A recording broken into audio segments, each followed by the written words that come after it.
Prosecution is ready, Your Honor. I don't know why I have a game of voice. The defense is ready, Your Honor. Mr. Wright, this is your first trial, is it not? Yeah, bro. I'm a little nervous. Your conduct during this trial will decide the fate of your client. Murder is a serious charge. For your client's sake, I hope you control your nerves. Thank you, Your Honor.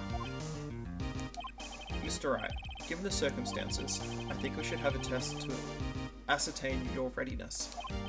Yes, Your Honor. Well, handshaking. Eyesight fading. Me anytime I have to do public speaking. The test will consist of a few simple questions. Answer them clearly and concisely. Please state the name of the defendant in this case. So, for some reason, I kind of really want to 100% this game.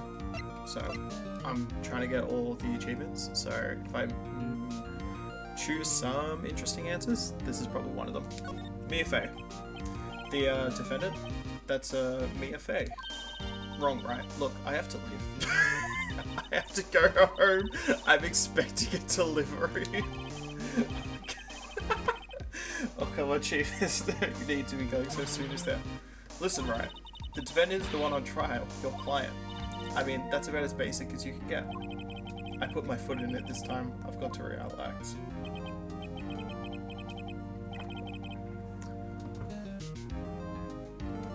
Sorry, I couldn't hear, so I'll pause one time. Please state the name of the defendant in this case.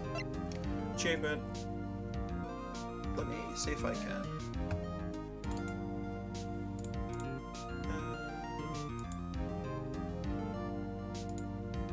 Oh, actually, no, I'll leave it at that. You guys just might be able to say pop, but you'll probably hear it. That's fine. The defendant. Me. Larry Bucks.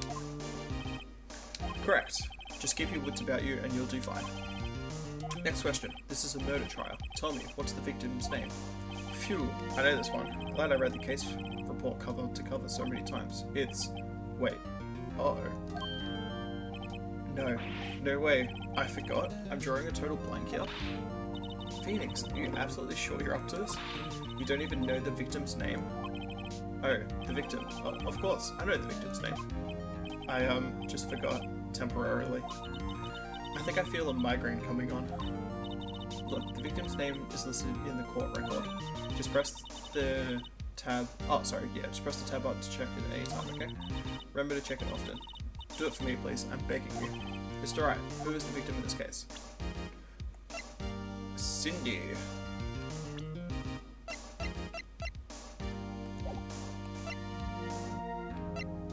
Cinder block. Cindy Stone.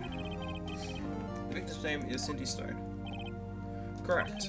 Now, tell me, what was the cause of death? She died because she was hit with a blunt object. She was struck once by a blunt object. Correct. You've answered all my questions. I see no reason why we shouldn't proceed. You seem much more relaxed, Mr. Wright. Good for you. Thank you. I'm so relaxed. Thank you, Your Honor. Because I don't feel relaxed. That's for sure. Just... There we go. Cool. Hope the audio's okay. Please tell me otherwise. Well then, first a question for the prosecution. Mr. Payne? Yes, Your Honor? As Mr. Wright just told us, the victim was struck with a blunt object. Would you explain to the court just what the object was? The murder weapon was this statue of the Thinker. It was found lying on the floor next to the victim. I see. The court accepts it into evidence. A statue in the shape of the Thinker. It's rather heavy.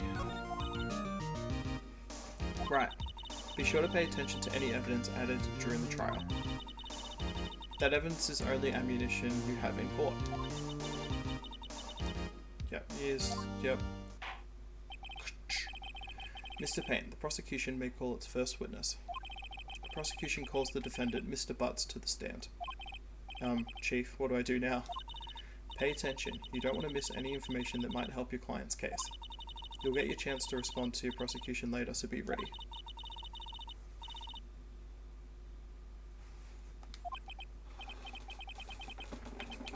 Uh-oh, Larry gets excited easily. This could be bad.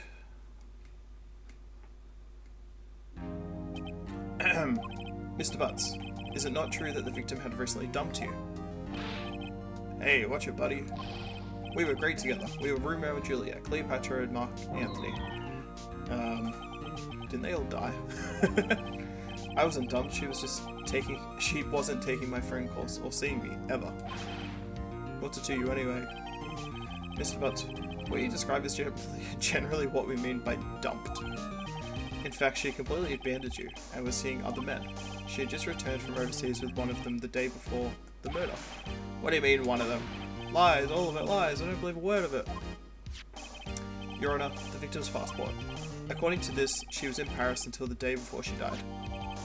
Passport. The victim apparently arrived home from Paris on the 30th of the 7th, the day before the murder. Indeed. She appears to have returned the day before the murder. Dude, no way. The victim was a model, but did not have a large income. It appears that she had several sugar daddies. Daddies? Sugar? Yes, older men who gave her money and gifts. She took their money and used it to support her lifestyle. Dude. We can clearly see what kind of woman this Miss Stone was.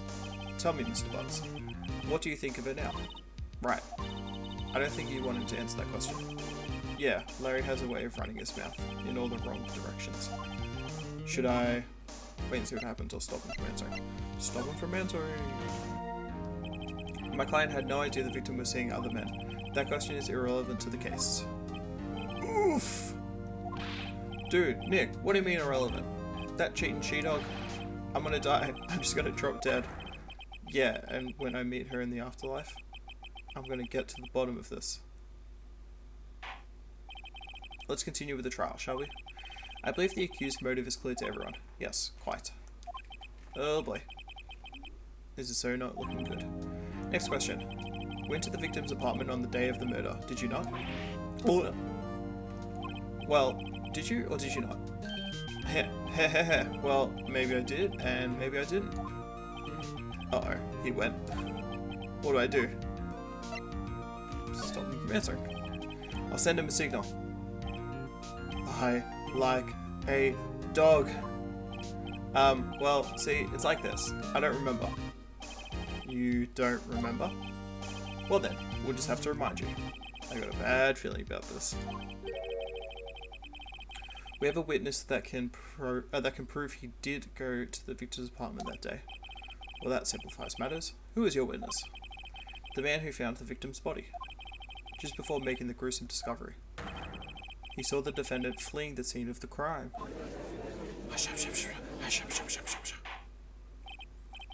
Order in the court. Thank you, Santa. Mr. Payne, the prosecution may call its witness. Yes, Your Honor. This is bad. On the day of the murder, my witness was selling newspapers at the victim's building. Please bring Mr.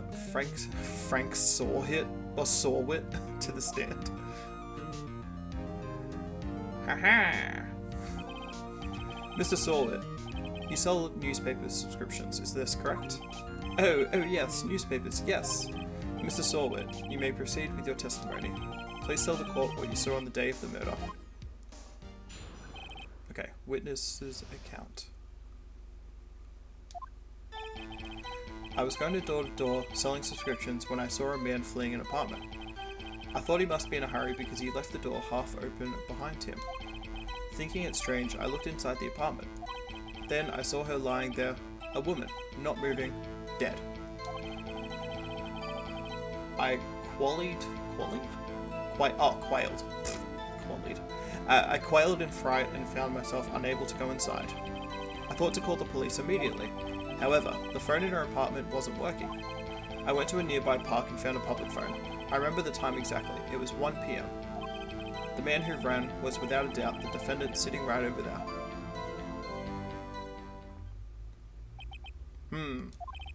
Larry, why didn't you tell the truth? I can't defend you against a testimony like that. Incidentally, why wasn't the phone in the victim's apartment working? Your Honor, at the time of the murder, there was a blackout in the building. Aren't phones supposed to work during a blackout? Yes, Your Honor. However, some called this phone's do not Some cordless phones do not function normally. The phone that Mr. Sawyer used was one of those. Your Honor, I have a record of the blackout for your perusal. Electricity to Miss Stone's building was out from noon to 6 p.m. on the day of the crime. Okay. Now, Mr. Wright. Yeah? Yes, Your Honor? You may begin your cross-examination. Cross-examination, Your Honor? Alright, right. This is it. The real deal. What exactly am I supposed to do? Why, you exposed the lies in the testimony the witness just gave. Lies? What? He was lying? Your client is innocent, right? Then that witness must have lied in his testimony. Or is your client really guilty? How do I prove it's not? You hold the key. It's in the evidence. Compare the witness's testimony to the evidence at hand. There's bound to be a contradiction in there. First, find contradictions within the court record and the witness's testimony. Then, once you found the contradicting evidence, present it and rub it in the witness's face. Okay. So I realised that. I'm just going to turn that up a little bit because I think that... Yeah, cool. Okay. Open the court records with the tab, then point out contradictions in the testimony.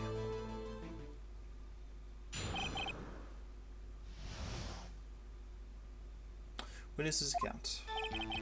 I was going to door, saw inscriptions when I saw a man fleeing.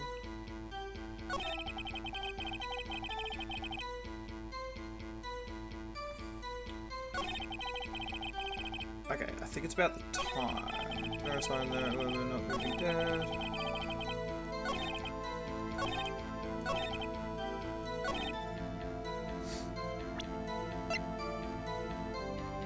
Yeah, it says the time of death is between 4 PM and 5 PM. Oh, he said it! He said the thing! Objection! You found the body at 1 PM? You're sure? Yes. It was 1 PM for certain. Frankly, I find that hard to believe. Your statement directly contradicts the autopsy report. The autopsy notes the time of death at some time after 4 PM. There was no body to find at 1 PM. How do you explain this 3-hour gap? Oh, that. Oh, Objection! This is trivial. The witness merely forgot the time. Trivial. After his testimony, I find that hard to believe. Mr. Sorbet, why were you so certain that you found the body at 1 PM? Gee, that's a really good question. Great job, Wright. Way to put him on the spot. That's all you have to do. Point out contradictions. Lies always beget more lies. See through one and the whole story falls apart.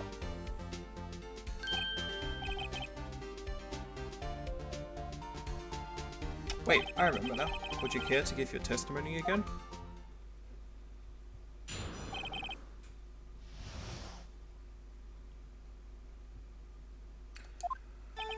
You see, when I found the body I heard the time. There was a voice saying the time. It was probably coming from the television. Oh, but it was 3 hours off, wasn't it? I guess the victim must have been watching video of a taped program. That's why I thought it was 1 PM. Terribly sorry about the misunderstanding. I see. You heard a voice saying the time on a taped program. Mr. Wright, you may cross-examine the witness. Right, you know what to do. I've got this one.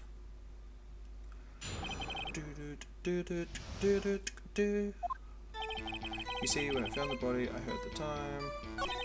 There was a voice saying it was probably from the television. The blackout report. Objection! Objection! Hold it, right there. The prosecution has said there was a blackout at the time of the discovery. And this record proves it. You couldn't have heard a television or a video.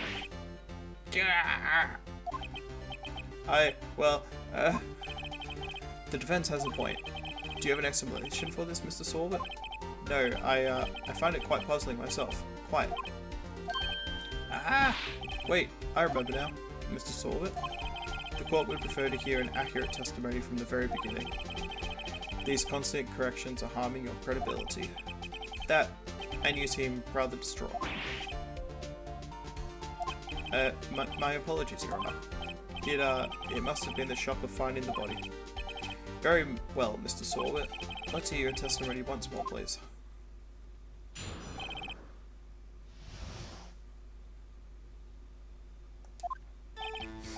Actually, I didn't hear the time. I saw it. There was a table clock in the apartment, wasn't there? Yeah, the murder weapon. The killer used it to hit the victim. That must have been what I saw.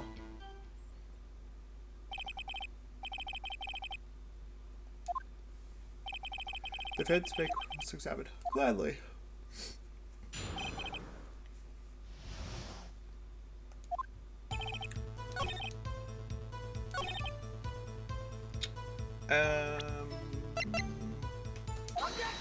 Objection! Wait just a moment. The murder weapon wasn't a clock. It was this statue. Now how is this supposed to be a clock? What? You with your objections and your evidence? Just what do you think you are? Just answer the question, Mr. Sorwit. I saw it there, okay? That's a clock. Your Honor, if I may. Yes, Mr. Payne? As the witness stated, the statue is indeed a clock. The neck is a switch. You just tilt it and it sets the time out loud. As it doesn't look like a clock, I submit it as a statue. My apologies. I see. So the murder weapon was a table clock after all.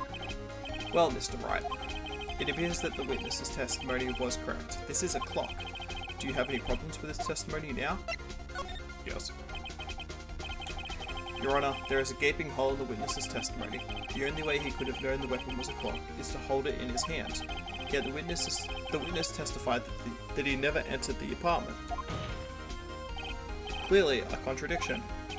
Indeed. The witness knew it was a clock because he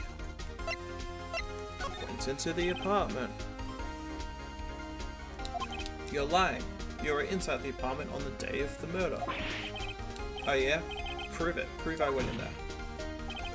I'll do better than that. I can prove you were the one who killed her. You struck her with the clock and the shock of the blow triggered the clock's voice. That was the sound you heard. Order in the court. Intriguing. Please continue, Mr. Wright. Yes, Your Honor. Mr. Sorwit, the sound must have left quite an impression on you. Understandable, since the murder weapon spoke just as you hit the victim. Their voice was burned into your mind. That's why you were so certain about the time. What's the meaning of this? This is all baseless conjecture. Baseless? Just look at the witness's face. Would the witness care to elaborate? Did you strike the victim with the clock? That day, I never. Look, the clock, I heard, no, I mean, yeah. He's bald. Shut up, shut up, shut up, shut up. I hate you. It was him, I tell you. I saw him.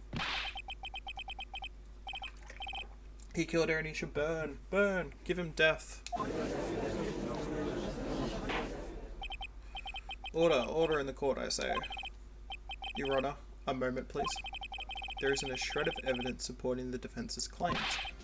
Mr. Wright, Your Honor, you claim the sound of the witness. You claim the sound the witness heard came from the clock. Do you have any evidence?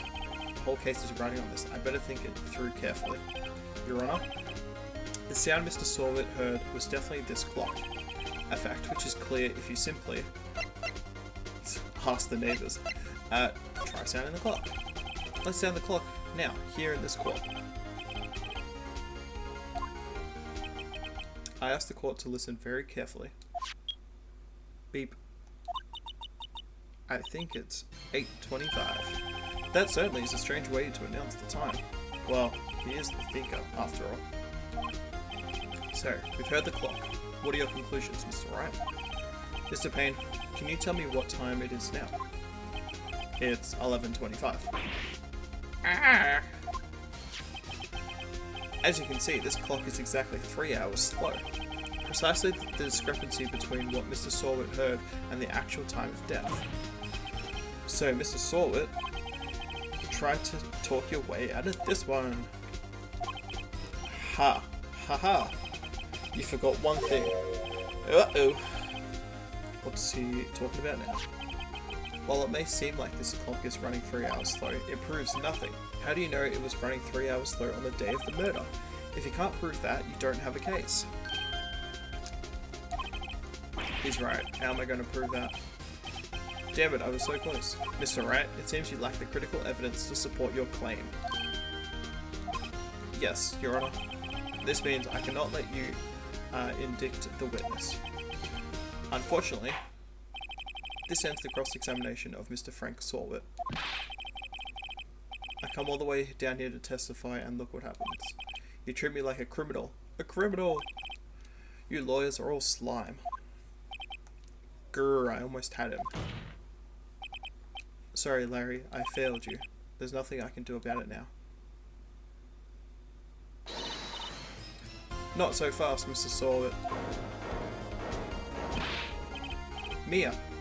Chief.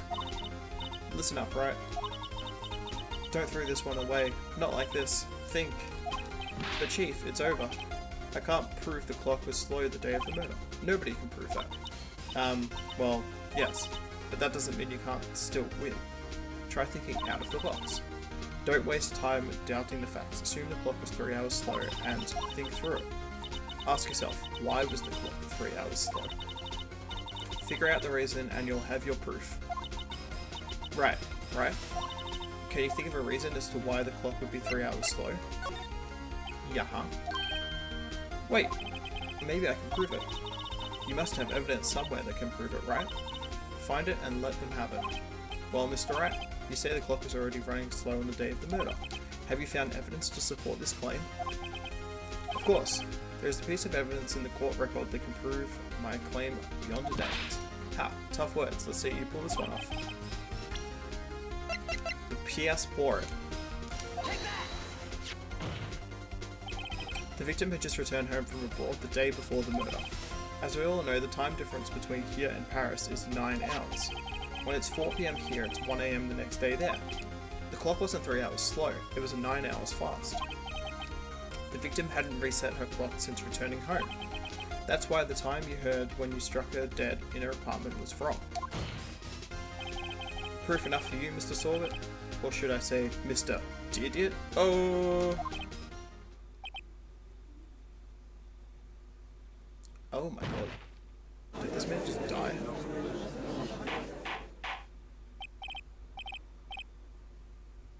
Order! Order, I say!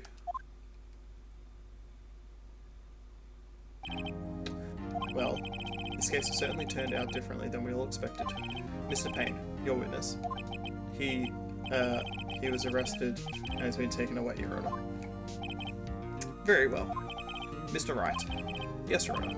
I have to say, I'm impressed. I don't think I've ever seen someone complete a defense so quickly. And find the true culprit at the same time. Thank you, Your Honor. At this point, this is only a formality, but this court finds the defendant, Mr. Larry Butts, not guilty. That actually happens in real court. They just throw confetti whenever someone's guilty or not guilty. And with that, this court is adjourned. It turns out that Frank Sorwit was a common burglar. He posed as a newspaper salesman to check and see when people were out of the house. That day, when Larry went to her apartment, the victim wasn't home. After he left, Mr. Sorwit let himself in to do his dirty work. While he was searching her place, the victim returned. Flustered, Mr. Sorwit grabbed the nearest blunt object he could find and killed her. Bum bum bum. August 3rd, 2:32 PM, District Court, Defendant Lobby Number 2. Phew, I still can't believe we won. Right, good job in there. Congratulations. Thanks, Chief, I owe it all to you. Not at all, not at all. You fought your own battles in there. It's been a while since I've seen a trial end on such a satisfying note. I've never seen the Chief looking this happy. If she's this glad, imagine how Larry must feel. My life is over. Larry, you're supposed to be happy. What's wrong now? Oh, Nick. Don't worry about me. I'll be dead and gone soon. Jesus.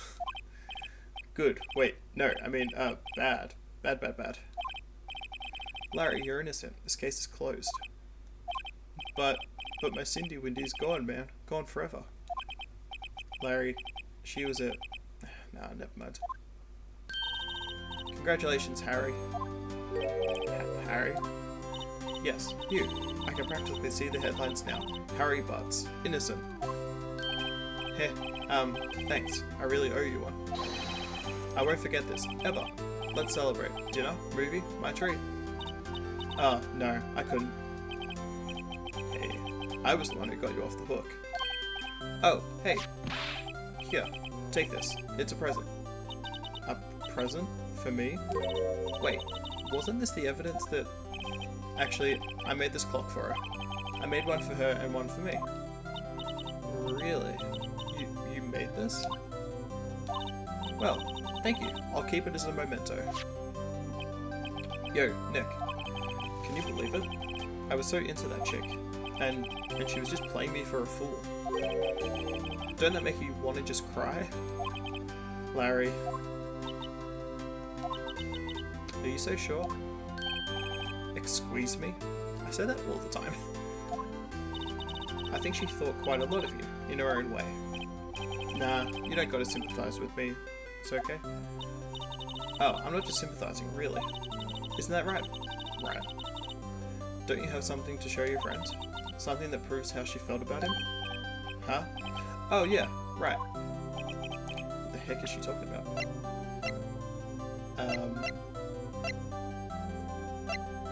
Statue?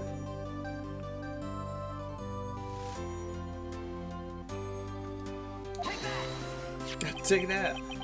Check this out, Larry. Proof positive you weren't just some chump to her. Huh? What about that clock?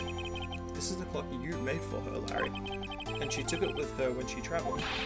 Whatever, she probably just needed a clock, that's all. You think so? It's a pretty heavy clock to take travelling. Well, make of it what you will. Hey Nick. I'm glad I asked you to be my lawyer. Really, I am. Thanks. Hope that made him feel a little better. Right? I hope you see the importance of evidence now. Also, hopefully you realise things change depending on how you look at them. People too. We never really know if our clients are guilty or innocent. All we can do is believe in them. And in order to believe in them, you have to believe in yourself. Right? Listen, learn, grow strong. Never let go of what you believe in. Never. Well, I think our work here is done. Shall we be off? Yeah, I guess so. Say, how about dinner? On me. We'll drink a toast to innocent buds. Yeah. Oh, speaking of Harry, you were saying part of why you became a lawyer was because of him. Yeah, partly at least. You'll have to tell me more about it sometime. Maybe over drinks? Sure. And so my first trial came to a close. Larry slapped me on the back and said, "Gee Nick, it's good to have friends, but I'm pretty sure he's not going to pay us, unless you count the clock he gave me up." I didn't know it then, but that clock was soon going to be at the centre of another incident, and my promise to tell the chief about me and Larry would be one promise that I wouldn't be able to keep. Dun dun dun! The end. Alright, well that was the whole...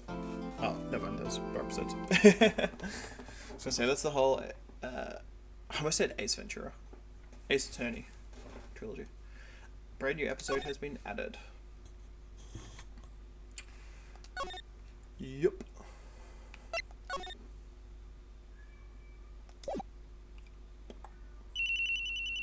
Bring.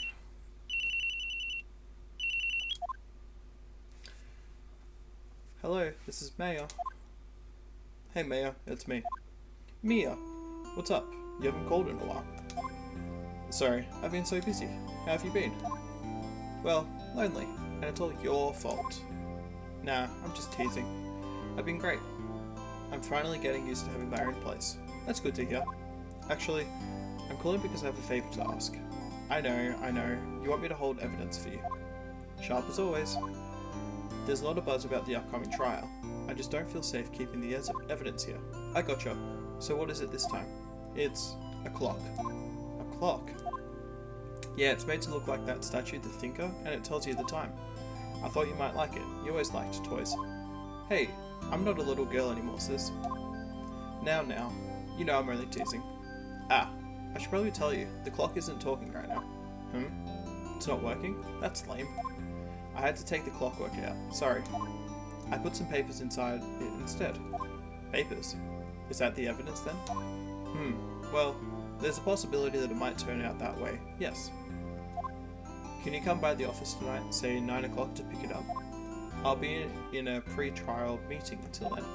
Okay, sis, but I expect dinner. Something good. Like burgers? I could go for a burger. Oh, if I can really go for a good burger, yeah. Okay, we'll hit the usual joints. Alright, it's a deal. Okay, sis, see you soon. Yep, I'll be waiting, Mayor. Oh, that was a loud beep. Conversation recorded. September 5th, 9:27 AM. September 5th, 8:57 PM. Faye and Co. Law Officers. Now, Miss Faye, I'll take what's mine. The papers. I'm sorry, but I can't give you what I don't have. Miss Faye, you are a poor liar. Why, I see it right over there. That must be the Thinker that swallowed those papers. How could you know? Ho ho! You are not cogniferous of my background. You're not knowledgeable of my background? Gathering information is my business, you see. I should have been more careful. Ho ho. My dear Miss Faye, I am so very sorry, but I am afraid I must ask you for one more thing. Your eternal silence. Farewell, Miss Faye.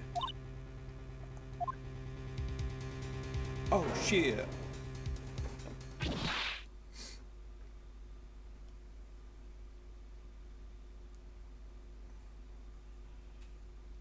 Red, white, blue. America. September 5th, 9:08 PM. Faye and Co. Law Officers. Uh-oh, I'm late. Huh? That's strange. Guess the chief left without me. She said her sister was coming over, so we should all go out for dinner. What's that smell? Blood? Mia! Maybe she's in her office. Oh, do I just examine it or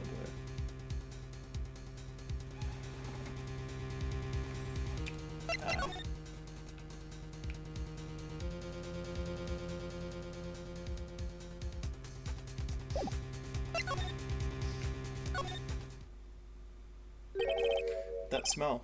Blood. Sis. Someone's there. Oh damn. Chief. Chief. Chief. Snake. Snake. Snake. Who are you?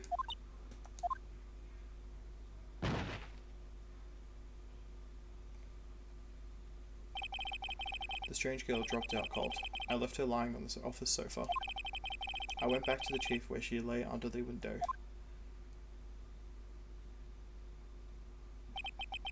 Her body was still warm. I could feel it when I held her shoulder. Then, all too quickly, it began to fade. Until finally, she was cold. Chief.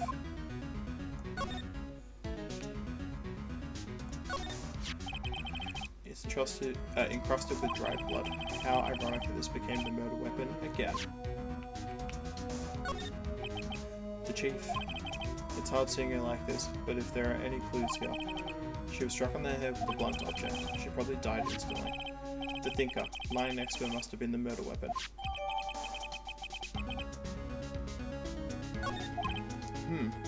There are some glass shards near the chief's body. Must be pieces of the glass light stand lying broken in the back of the room. Nothing else that seems like a clue here. A piece of paper. It must have fallen from Mia's hand. What could it be? Oh, the word is written in blood on the scrap of paper. Maya. Did Mia write this? The piece of paper is a receipt from a department store, dated yesterday. Receipt added to the court record. I think that's enough snooping around for now. I better call the police and find out what that girl was doing here. Oh, yeah.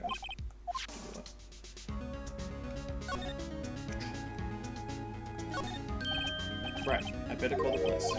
That's funny. A few of the screws on the receiver are missing. It looks like someone was halfway through taking it apart.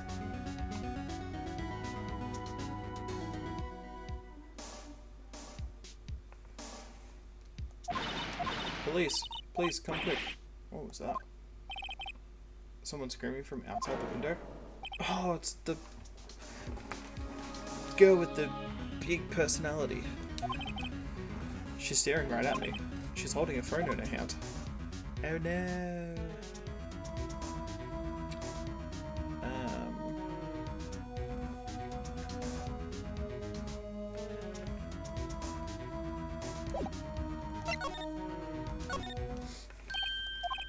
That girl just now. Where'd she go?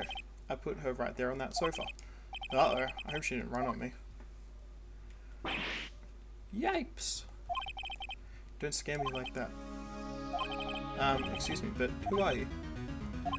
It's okay. I work here. Mayor. Mayor Faye. Mayor. Faye? Mayor! So Mia was writing this girl's name. Maybe I should show her that receipt. I never thought there'd be a use for evidence like this outside the courtroom.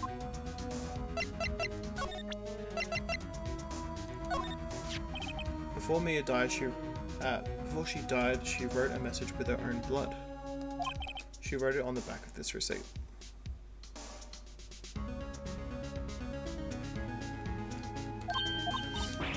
That's my name. Why would she write my name? Please, just calm down. Why sis, why would you write my name? Uh-oh. Now I've done it. Wee boo.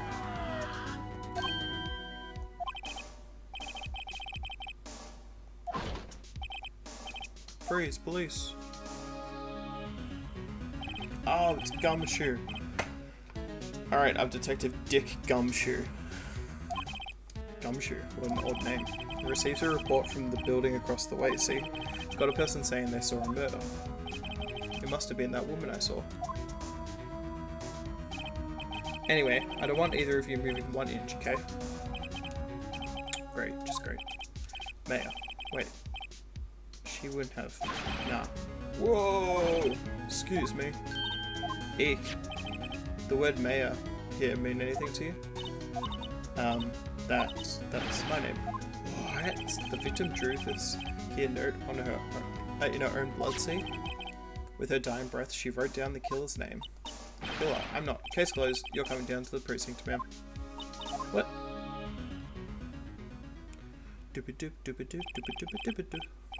Mia's younger sister, Maya, was arrested on the spot.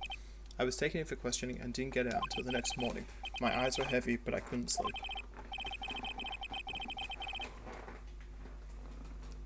I sat around waiting for visiting hours to begin at the detention center.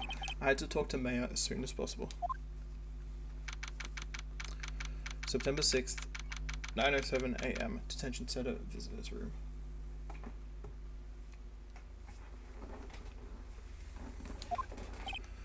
Wow, they have poor Maya locked up like a criminal. Well, she's apparently one, so makes sense. Oh, it's you, the lawyer. Good morning. Good morning. She looks so tired. Are you going to be my attorney?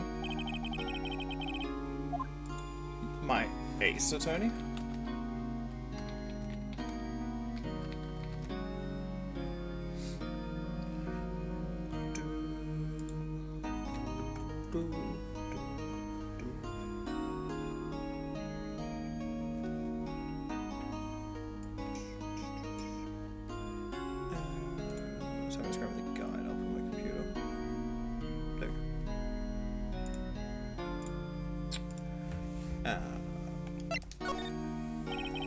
First things first, I better get her cheered up.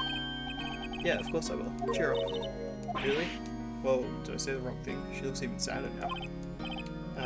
What's wrong? You don't think I can do it? No, no one could. Who would believe me?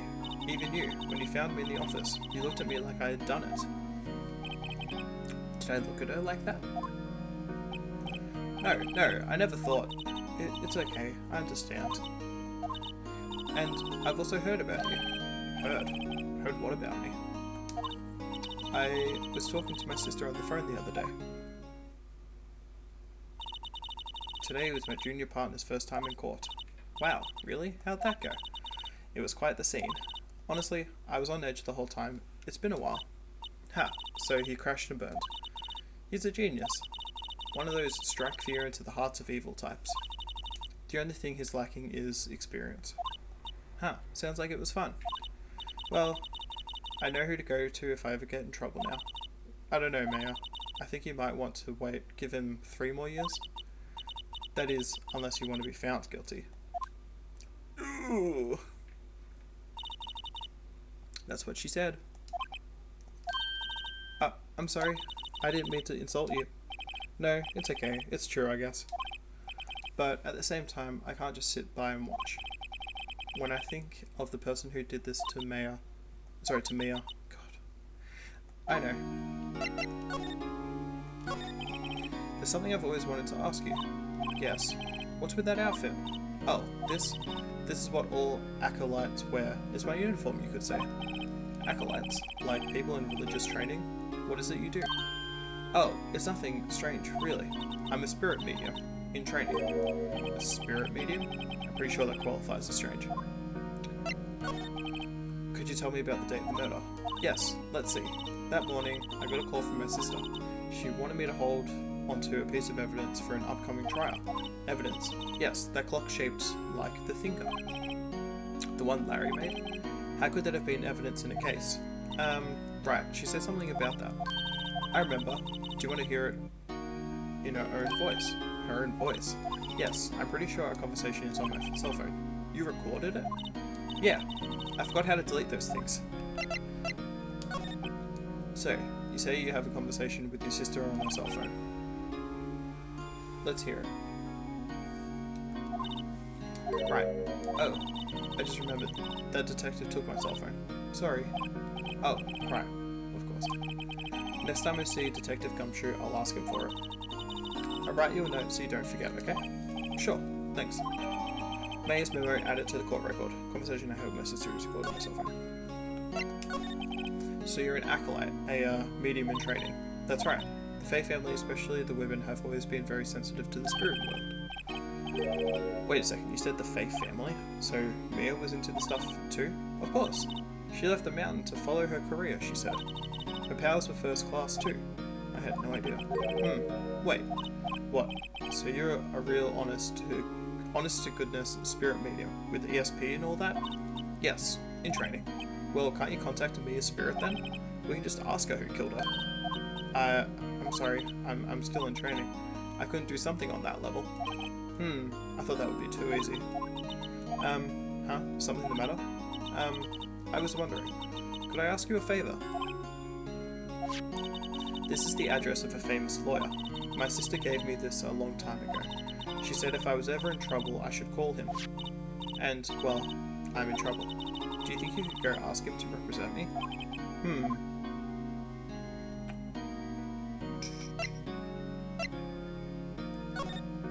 Sure, why not?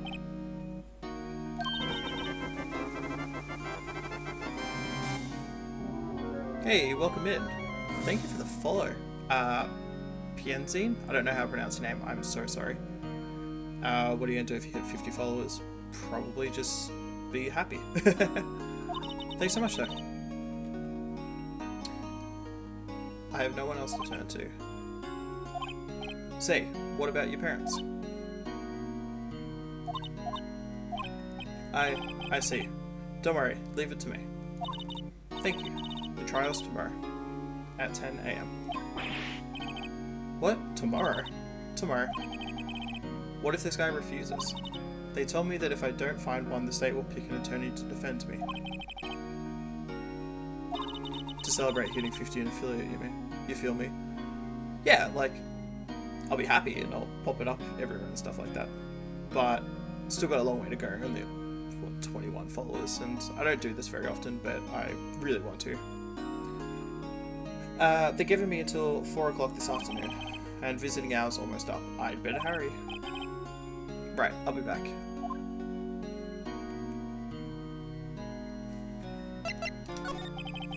Could you tell me about the day of the murder? Sorry, I must not pass. No, it's okay. All I've been doing the last 3 hours is talking about it. Doing giveaway? No.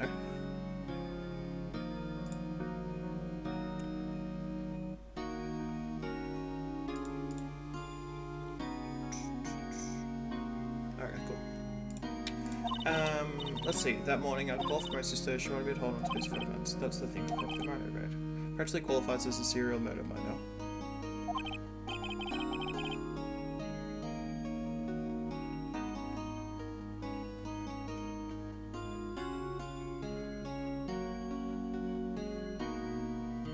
I'm confused.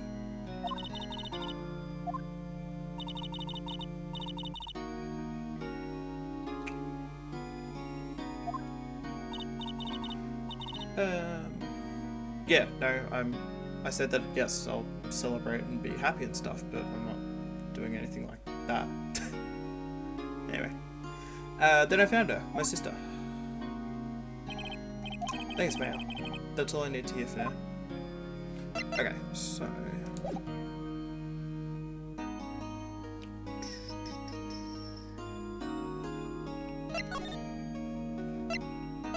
if I go back to the office, I think Gumshoe should be there.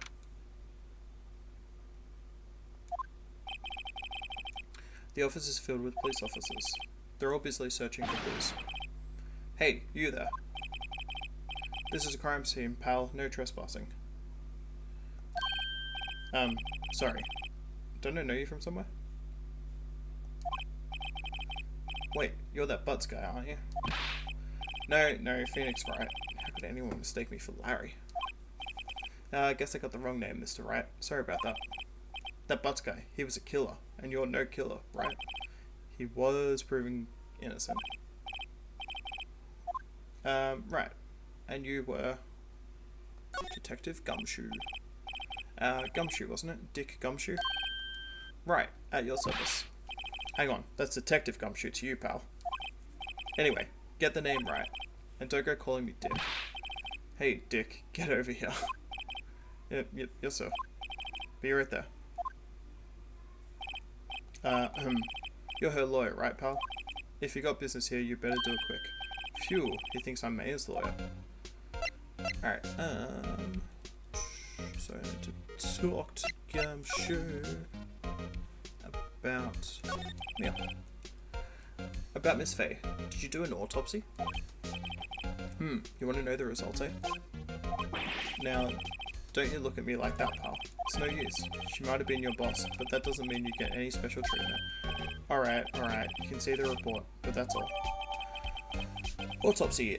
Time of death, 9 PM on the 5th of the 9th. Single blunt force trauma, death was instantaneous. Cool. About Maya. Yeah, I'm looking forward to the trial. Sorry, pal, but this is one trial you aren't going to win. Why do you say that? The city's put prosecutor Edgeworth on the prosecution. Edgeworth. Daddy. I'm sure you know what that means, you being a lawyer and all. Prosecutor Edgeworth? That's right, pal. Mr. Miles Edgeworth himself. Wait, you do know him, don't you? Of course I do. I know him. He's a feared prosecutor. He doesn't feel pain. He doesn't feel remorse. You won't stop until he gets his guilty verdict. Oh, don't talk about him that way. You make him barely sound human. Still, I'm afraid this pretty much decides the case. So, Edgeworth is in on this.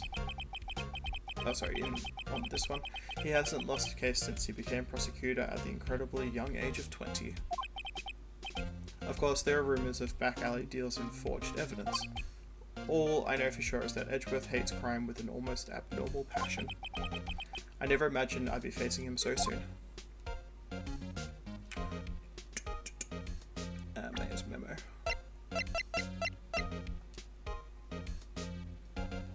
Oh wait, I need to present. I was wondering, did you see Mayor Faye's cell phone? Oh, that? I have that.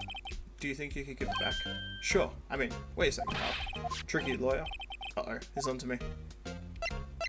I'll just tell him not so straight. Okay, I can't be straight with this guy, but what should I tell him? Something the matter? Oh, no, that carrying strap on the cell phone? This, It says the Steel Samurai, warrior of Neo-Old Tokyo. The Steel Samurai, that action hero on TV? Yeah, you see that strap is a collector's item. She worries it might get lost if it went down to the precinct. That what she said? Yes. Okay, pal. I wrote down all the numbers she called anyway. Here you go. Seems you didn't notice the recorded conversations. May's cell phone received from Detective Gumshoe. Check the court record to hear the recorded conversation. I guess I've asked all the questions I need to. You all done, pal? Yes, thank you. I'll be heading out now. Oh, wait. One more thing I wanted to mention to you. I don't suppose you're planning on talking to that witness. Anyway, you better not. No influencing the witness with your lawyerly ways, pal. Come to think of it, I'd completely forgotten about her. The witness.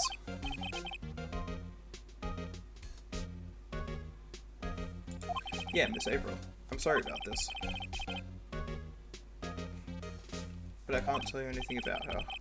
Well, you just told me her name. Miss May, huh? So you sent her home address then?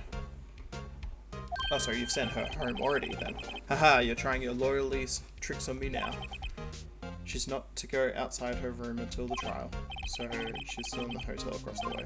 I guess I should know better than to try to get a detective to leak information.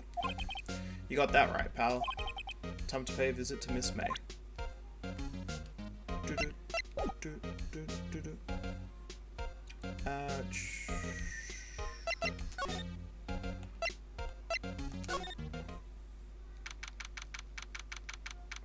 September 6th, Gatewater Hotel, room 303.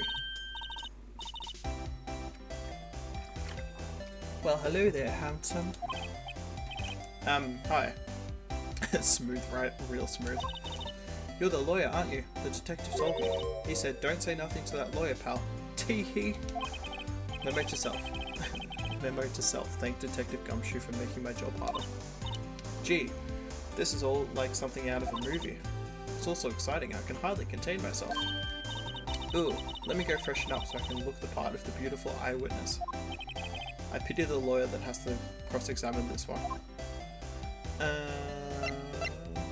Oh yeah, hey, what's the screwdriver? There's a screwdriver stuck in this drawer. I wonder what's inside, let's take a look. Hey, hey, hey, hey! What are you doing? No touching. Oh, bad boy. You really shouldn't pry around in other people's rooms now. You wouldn't want to make me upset, would you? Upset? I thought she was going to explode for a second there. I wonder what could be inside the drawer.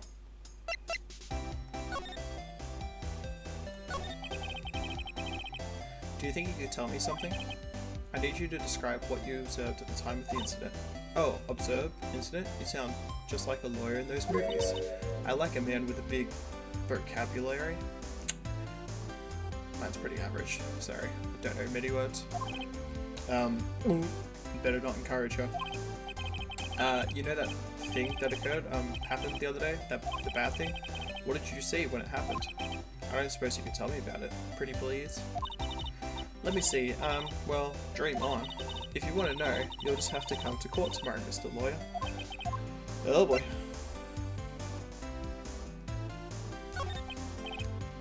Could you just, who exactly are you? Oh, Mr. Lawyer, are you hitting on me? No. Hey, I'm just doing my job here. Tiki, you know, you're cute when you blush. Believe me, this is the first time in my life I've blushed this much. Right. Can you just tell me what it is you do? Well, no. And you had your little hopes up, didn't you? Oh boy.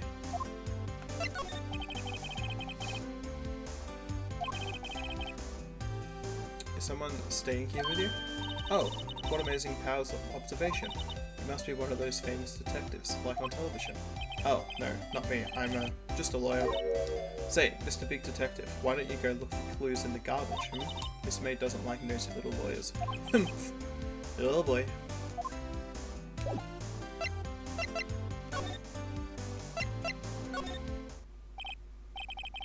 Seems like Mr. Grossberg is out. Well, maybe I should just wait here for him to come back.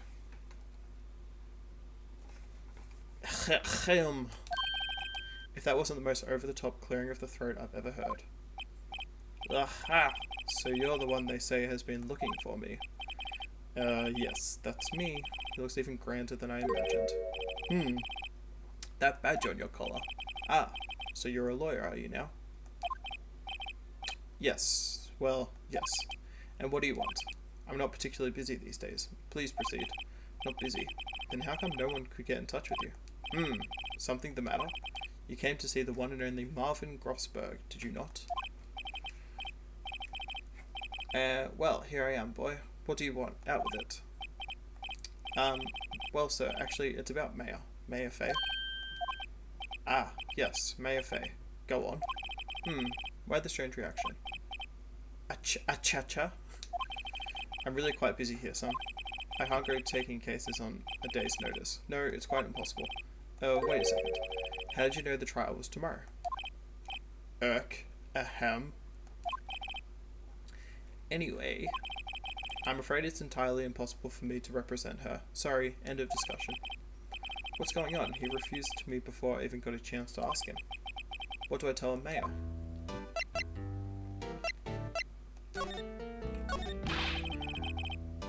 How can you just refuse like that? Please, tell me why you won't take the case.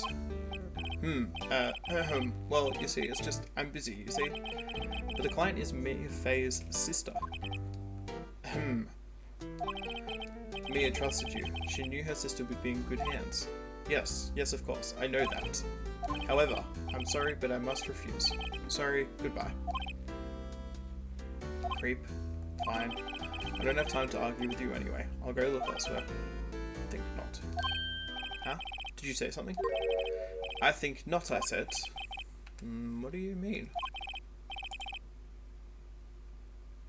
I'm terribly, terribly sorry.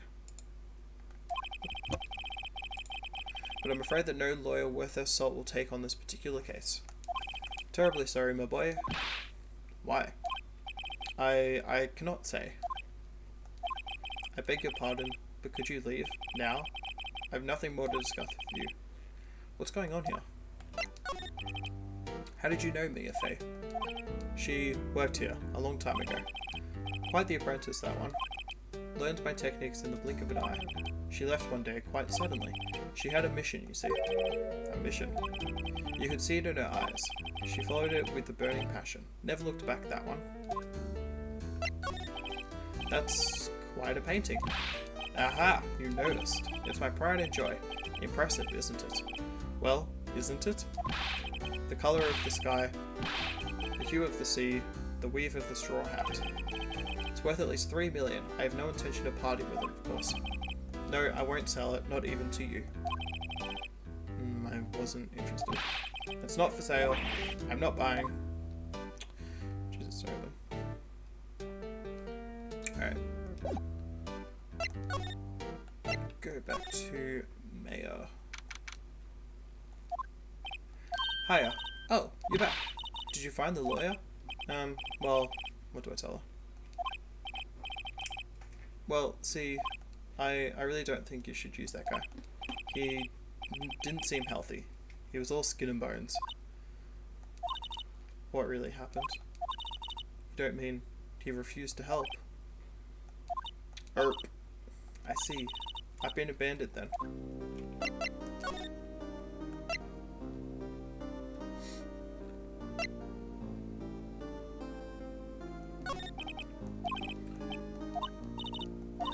This is just going to be the same thing as last time. Going into the morning of my sister showing me so then around 9. Okay, the lights were off and I could smell blood. Then I found her, my sister. Yeah, so it's the same. Thanks, Mayor. That's all I needed to hear for now. What about your family? I only had my sister. My father died when I was very young, and I don't know where my mother is. Don't know, so she could still be alive?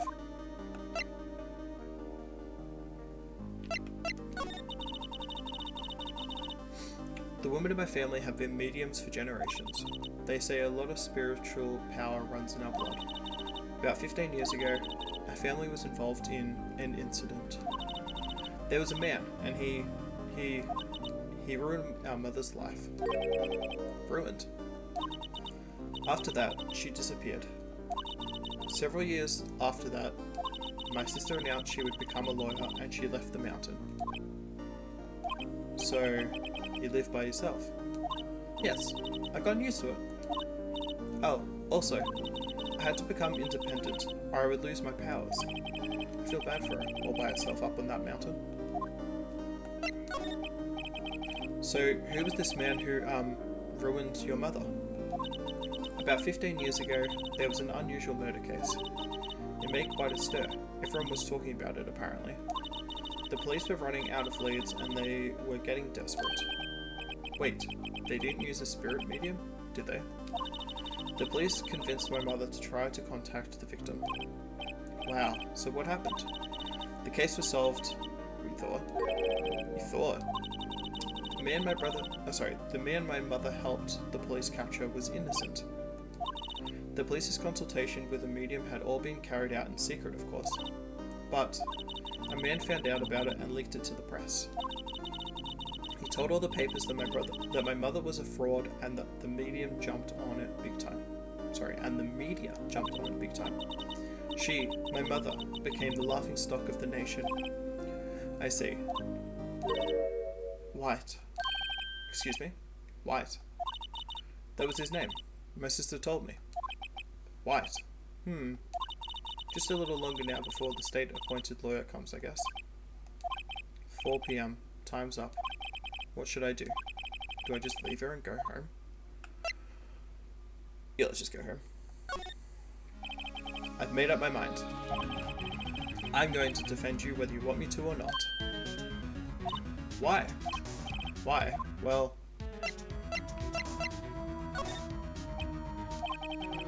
No one is as sad as a person without any friends. I know, I've been there a long time ago. Why did I become a lawyer in the first place? Because someone has to look out for the people who have no one on their side.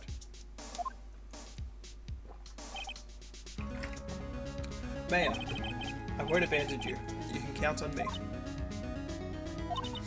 That's so kind of you.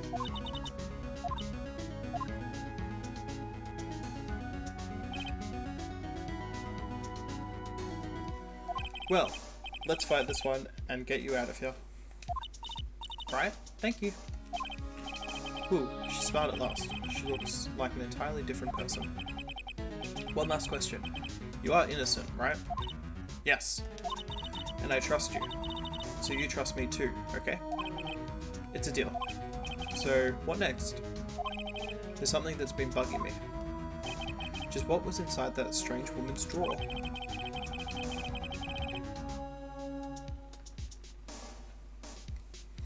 It was when I tried to look into the drawer that she got all defensive. There has to be something in there. Also, can I listen to... Me, what's up, you can call it.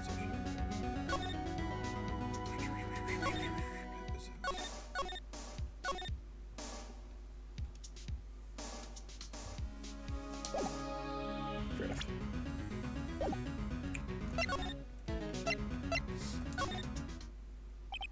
Good afternoon, sir. Excuse me, you are... Ah, I beg your pardon, sir. I am the bellboy of this establishment, at your service, sir. Oh, right. I've just come up to deliver room service, sir. Do you know where Miss May might be? Ah, I believe our guest, Miss May, is currently using the, facilities. She's taking a fat shit. If you've no need of anything, I'll be taking my leave. Please, stay as long as you like. Enjoy. Yeah. Wait, no, hey! Why does it seem like every time I come here, I end up embarrassing myself? Wait, now's my chance to snoop around a bit. Ah, I almost forgot. Yeah, you came back quick. Might I ask you to inform Miss May that there is a message for her? Please tell her that Mr. White of Blue Corp phoned. Oh, right, sure. Mr. White of Blue Corp? Where have I heard that name before? White. That was his name. My sister told me. White was the name of the guy who ruined Mia and Maya's father. Father? Mother. Jesus. Could it be a coincidence? There's a screwdriver sticking out of the half-open drawer. Now's my chance to see what's inside. What do we have here? Ah, wiretap? What would a woman like her be doing with a thing like this? There is definitely something suspicious about this, Miss May. Why would she have something like this in her hotel room? There's a story behind all of this. I know it. Alright, I'll be using this bit of evidence in tomorrow's trial, that's for sure. For Maya's sake. I'll get to this woman's bottom. Wait, I mean, you know what I mean. Oh, bellboy, still there. Uh-oh, time to scram. I look forward to tangoing with you tomorrow, Miss May. In court. To be continued.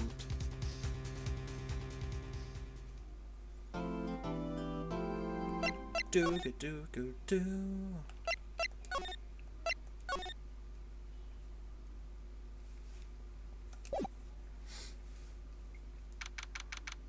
September 7th, 10 AM, District Court, courtroom number 1.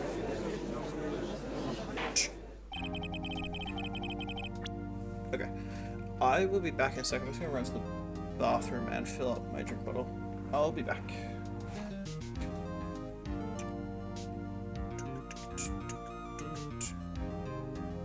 Let me see if I can.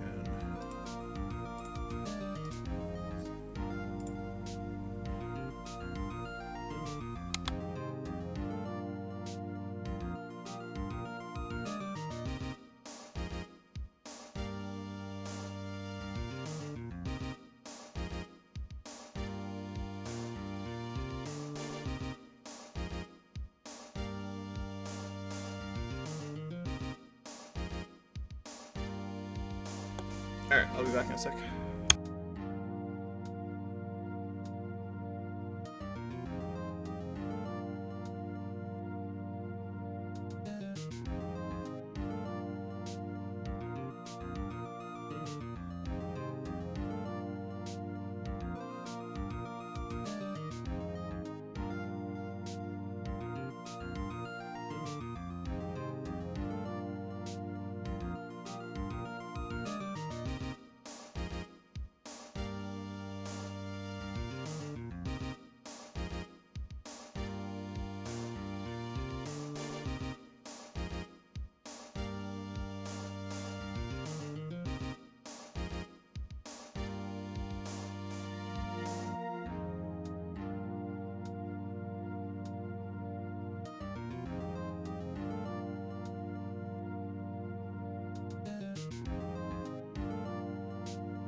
We are back.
Okay, sorry about that. Just replying to some messages. Alright, come back to screen. Like this. Alright, cool.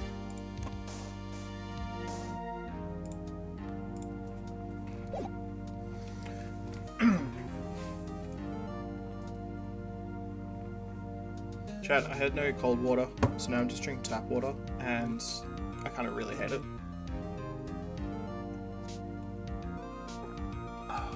It's like, not very cold. I'm so particular about my water. But my voice is gonna be fucked after this, so I gotta just take whatever I can get at this point. Court is now in session for the trial of Miss Maya Fey. Prosecution. Daddy! The prosecution is ready, Your Honor. The defense is ready, Your Honor. Miles Edgeworth. I'd better not show any signs of weakness today, or he'll be on me in an instant. Mr. Edgeworth, please give the court your opening statement. Thank you, Your Honor. The defendant, Miss Maya Fey, was at the scene of the crime. The prosecution has evidence she committed this murder.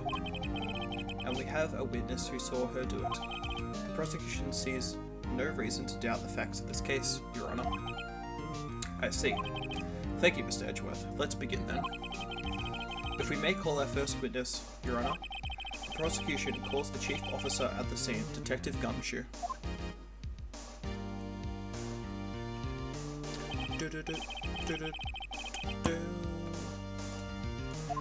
I missed that, sorry. Yep, there we go. Sir, my name's Dick Gumshoe. I'm the detective in charge of homicides down at the precinct. Sir, Detective Gumshoe, please describe for us the details of this murder. Very well, sir. Let me use this floor map of the office to explain. The body was found by this window here, and the cause of death, loss of blood due to being struck in the head by a blunt object, sir. The murder weapon was a statue of the Thinker, found next to the body, sir. It was heavy enough to be a deadly weapon, even in a girl's hands, sir. The court accepts the statue as evidence. They're still calling it a statue. Floor plans added to the court record. Now detective. Yes, sir?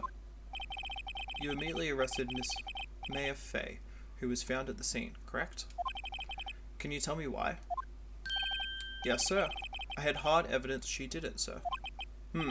Detective Gumshoe, please testify to the court about this hard evidence.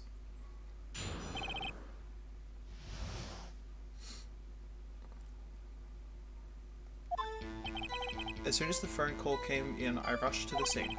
There were 2 people there already, the defendant, Ms. Maya Fey, and the lawyer, Mr. Phoenix Wright. I immediately arrested Ms. Maya Fey. Why?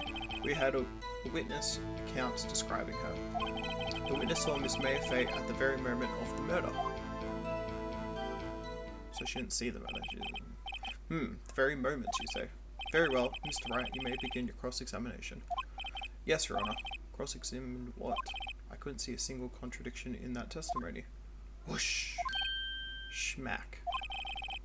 Hey, May just threw something at me. What's this? When my sister couldn't find any contradiction in a witness's testimony, she would bluff it and press the witness on every detail. The witness always slips up and says something wrong. It worked lots of times. I should have expected Maya would know some of her sister's tricks. Alright, let's give this a try. Something the matter? No, Your Honor. I'd like to begin my cross-examination. Chung chung. As soon as the phone call came through, I rushed to the scene. There were 2 people there already. The defendant, Ms. Maya Fey, and the lawyer, Mr. Phoenix Wright. I immediately arrested Ms. Maya Fey. Why? We had a witness describing her. Press. Hold on just 1 second. Yeah. If I heard correctly, you said you arrested her because you had hard evidence. She did it, correct? Yeah. Did I say that? Me? I heard you say it. You did say it. You said it. Exactly what about the suspicious woman in pink? Wait. Exactly what about this suspicious woman in pink's claim was hard evidence? What? Ms. May isn't suspicious. And she sure isn't pink, pal. Well, I guess she is pink. That's enough. Detective Gumshoe, do you have any more solid proof other than her claims, Detective? I guess pressing can have its advantages. Yes. Gah. Sorry, I got the order of things mixed up in my testimony, Your Honor, sir. There was something I should have told you about first, Your Honor. Very well, Detective. Let's hear your testimony again. Isn't it illegal to have to, like, read your testimony or something like that in real life? Anyway, there's a video game. After securing the suspect, I examined the scene of the crime with my very own eyes. I found a memo written on a piece of paper next to the victim's body. On it, the word Maya was written clearly in blood. Lab test results showed that the blood was the victim's. Also, there was blood found on the victim's fingers. Before she died, the victim wrote the killer's name. How do you like that? That's my hard evidence.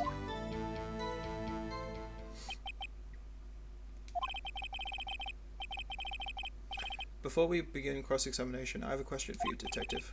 Your Honor, why didn't you test about the vital piece of evidence in the first place? I know. I'm real embarrassed. I forgot about it, Your Honor, sir. Try to be more careful. Very well. The defense may begin its cross-examination. Chong chong. After this... Before she died.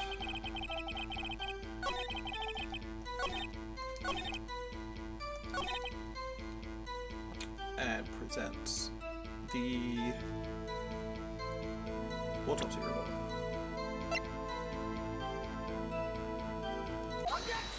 Objection! Detective Gumshoe, there's one thing I want you to clarify for me here. You say that the victim, Mia Fey, wrote this note, that she was accusing the defendant, Mia Fey. That's really what you're saying? What? This isn't one of those lawyer's tricks now, is it? Of course she wrote it. Who else could have? You have it backwards, detective. But backwards. The victim is the only person who absolutely could not have written it. This is the report from your department, detective. Immediate death due to a blow from a blunt object. She died immediately. But... no butting your way out of this one, detective. Order. The defense has a point. Someone who died immediately wouldn't have had the time to write anything down. Mr. Wright, I beg your pardon, but when exactly did you obtain that autopsy report? When? The day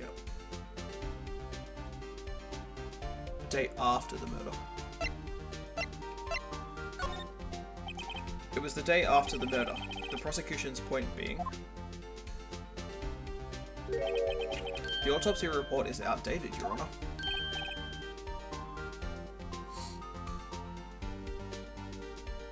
What? A second autopsy was performed yesterday at my request. Death was almost immediate due to a blow from a blunt object, but there is a possibility the victim lived for several minutes after the blow. I received the results this morning. No way! Your Honor, it's quite easy to imagine that the victim did have time to write Mayor. That is all. I see. Damn you, Edgeworth! I should have known you'd have something up your sleeve. Why, Mr. Wright, you look shocked. Something you want to say? The detective's a sham. Detective Gumshoe, you're a sham. How could you give me a faulty report? Huh? I thought... Detective Gumshoe. I'm disappointed in you handing him the wrong report like that. I'm sorry, sir. You are at fault, Detective. This isn't going to look good on your evaluation next month. What? But... Your Honor, I submit this report to the court. Understood. The court accepts the evidence. Autopsy report updated in the court record. Well, Your Honor, the evidence strongly suggests the victim was identifying the killer. I suppose that's the obvious conclusion, yes. Darn, this isn't good. The prosecution would like to call its next witness. This poor innocent girl saw the murder with her own eyes. Innocent, sure. Let the witness, Miss April May, take the stand. Exactly what part of her is innocent?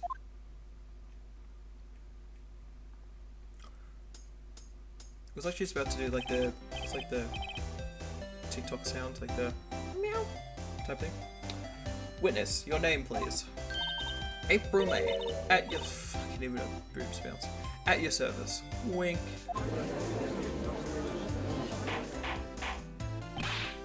Order. An introduction does not require any reaction from the crowd.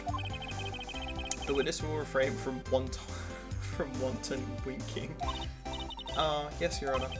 This is not good. She's already captured the heart of every man in this courtroom. Tell us, where were you on the night of September 5th when the murder occurred? Gee, I was like, in my hotel room, teehee.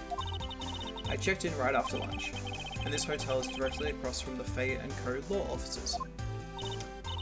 That's right, big boy. Please testify to the court about what you saw.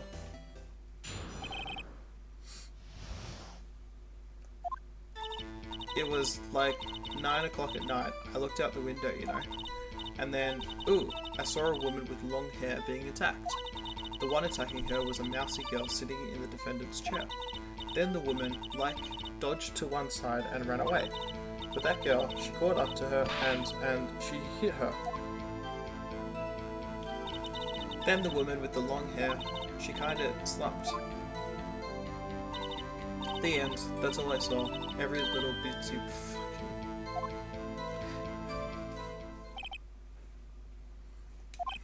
Well, Your Honor, I see. It is remarkably solid testimony. I don't see a need to trouble the witness any... Wait, Your Honor. Yes, Mr. Wright? What about my cross-examination? I thought the witness's testimony just now was quite firm, didn't you? Mr. Wright, I understand you were Miss Mia Fay's understudy, were you not? You must know her techniques well. Her cowardly way of finding tiny faults in perfectly good testimonies. Hey, how dare you? Well, Mr. Wright, will you cross-examine the Will you cross-examine the witness? No. Yes. I'll gladly proceed with the cross-examination, if only because I have a feeling Edgeworth doesn't want me to. She has to have some weakness. Very well, you may begin your cross-examination. But the girl she got onto it. Yep. But that girl she got onto it, she... Hold it! How did you know it was my client? Huh? Well, gee. First of all, she had a girl's physique. And secondly, she was small. Who else could it be but her? She has a point. Hold on a minute. That testimony stinks. What? Miss May, I'm willing to bet that... You're lying. Are you telling the truth? Did you really see the defendant?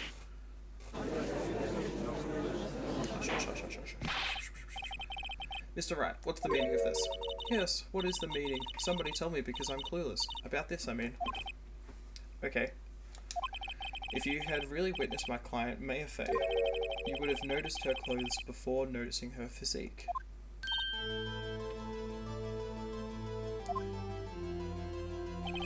No one wears clothes like this on a daily basis, except her, because she's a weirdo. And I'm no expert on fashion, but her hairdo looks far from normal to me. However, the witness's testimony mentions neither of those things. The testimony is bogus. But still, we don't know if she was dressed that way the night of the murder. She was, Your Honor. I saw her, and so did Detective Gumshoe. What do you say to that, Miss May? What are you trying to say, you mean lawyer? I say what I saw. I saw what I saw. I just didn't think all the trifling details were necessary, darling.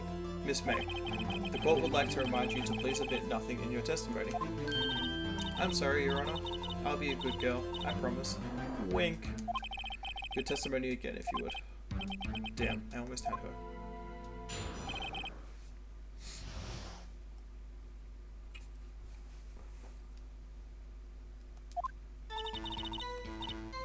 I did see everything, I did. The victim, the woman, dodged the first attack and ran off to the right. Then the girl in the hippie clothes ran after her, and she hit her with her weapon. I saw it, I did. That clock, that kind of statuary clock, the thinker, I think? Well, does the accuracy of my report not startle you? I see. I only wish you had been so detailed from the beginning. Please begin the cross-examination.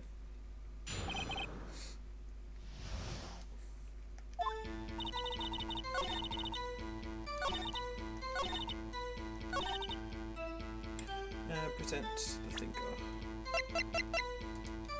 Objection! Objection! Miss May, what you said just now was quite revealing. Revealing? Oh, you'd like that, wouldn't you, naughty Mr. Lawyer? You just said that this statue of the thinker was a clock, but there's no way of knowing that just by looking at it. Another person in much the same position as you recently called this a clock too, and he was found guilty of murder. Order, order. Miss May, can you explain how you know this was a clock? Oh, the witness saw the murder with her own eyes. That's all that's important here. The defense is trying to confuse the issue with trivial concerns. Yes, of course. You will withdraw your question, Mr. Wright. The questions are all I have, Your Honor. And as you may recall, I've caught murderers with these questions before. Well, only once. Objection sustained. You may continue to question the witness. Phew, that was close. If he stopped me there, the trial would be over. Huh? What? So what happens now? What happens now as you answer my question? How did you know that it was a clock? What? That's... because I heard it? Yes, I heard it say at the time. So you've been to the law offices of Faye & Co. No. Hey, I didn't say that. Why would I go there? I heard it from the hotel room. Hee hee. The law offices of Faye & Co, where the murder took place, is very close to the hotel. She could easily have heard the clock. Well, Mr. Wright, are you satisfied? No, Your Honor. I can't give up now. I'm not satisfied because it couldn't have rung. Your Honor, members of the court, it is inconceivable that the clock in question rung. It's empty. That clock is missing its clockwork. How could you possibly? Just take a look, right now. Oh. See anything interesting, Your Honor? It is as the defense says. This clock is missing its clockwork. It's quite empty. Mr. Wright, would you care to explain to the court the meaning of this? It is as you can see. The clock was empty. It couldn't have rung. Therefore, this witness is a big fat liar. Fat? Well, Miss May?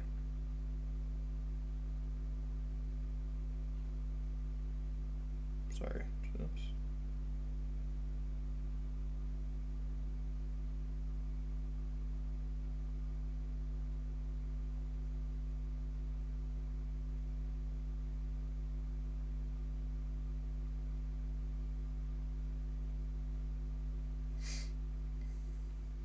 Well, Miss May?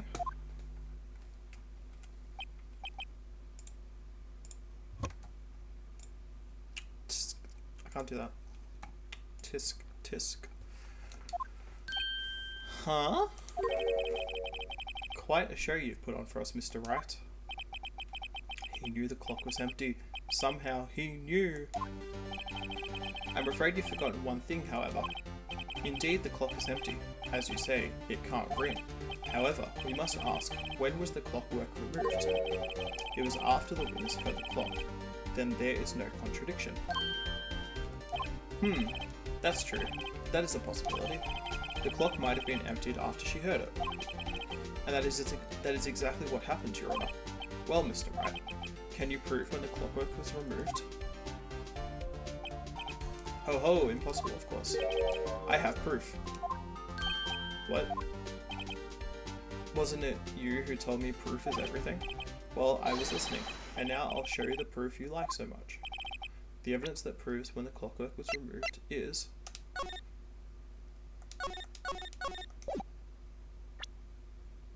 Is that not it? Oh, I clicked the wrong button. I was so confused. I was like, what? Take a look at this. That's a very cute cell phone. Ooh, you have a girly phone. Oh, wait, this isn't my phone. Listen, this is the defendant's cell phone, and it contains a recording. A recording of a conversation she had with the victim the day of the murder. Order. The defendant's cell phone? This wasn't brought to my attention. Perhaps Detective Gumshoe overlooked it. The good detective better remember he's up for evaluation soon. I gotta say, I'm starting to feel bad for the big fella. Let's hear the conversation. So you just want me to hold onto the thinker for you then? If you could. I should probably tell you, the clock isn't talking right now. Huh? It's not working. That's lame. I had to take the clockwork out, sorry. September 5th, 9:27 AM. Your Honor, I think this makes it clear. The clockwork was already gone by the time this was recorded. Which was well before the witness even arrived at her hotel.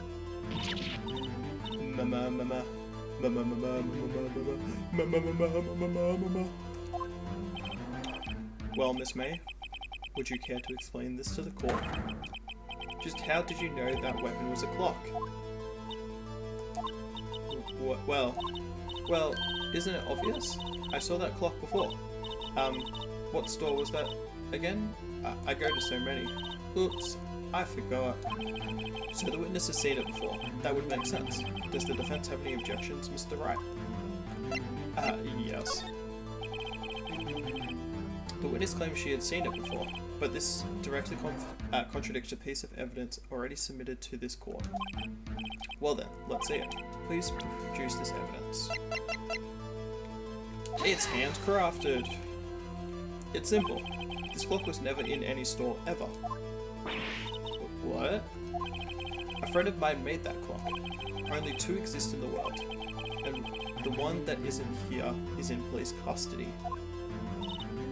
Impossible. Everything is sold in stores. Miss May, I think it's high time you went shopping for a better excuse. Oh. Humph. Oh.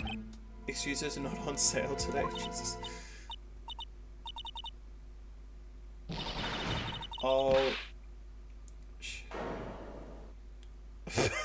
Oh my god. What's it to you, porcupine head? That stupid clock doesn't matter, okay? She did it, and she should die for it. Oh, Jesus. Whoa, let's not get ahead of ourselves. This is a court of law, and the witness will remain calm. Oh.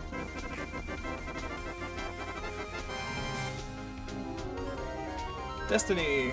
Hello, and thank you. Oh, ho, silly me. Did I, like, lose it? I guess I did, teehee. Scary. Miss May, let me ask. Festive Goose! Steph! Oh dear. Does the defense have an opinion on this behavior? Okay, this is it. Yes, Your Honor. Allow me to explain how I see the truth of the matter. Welcome, welcome. Miss April May, you knew the weapon was a clock because you had heard about it. The witness had never held the clock in her hand. However, she had heard that it was a clock. She heard.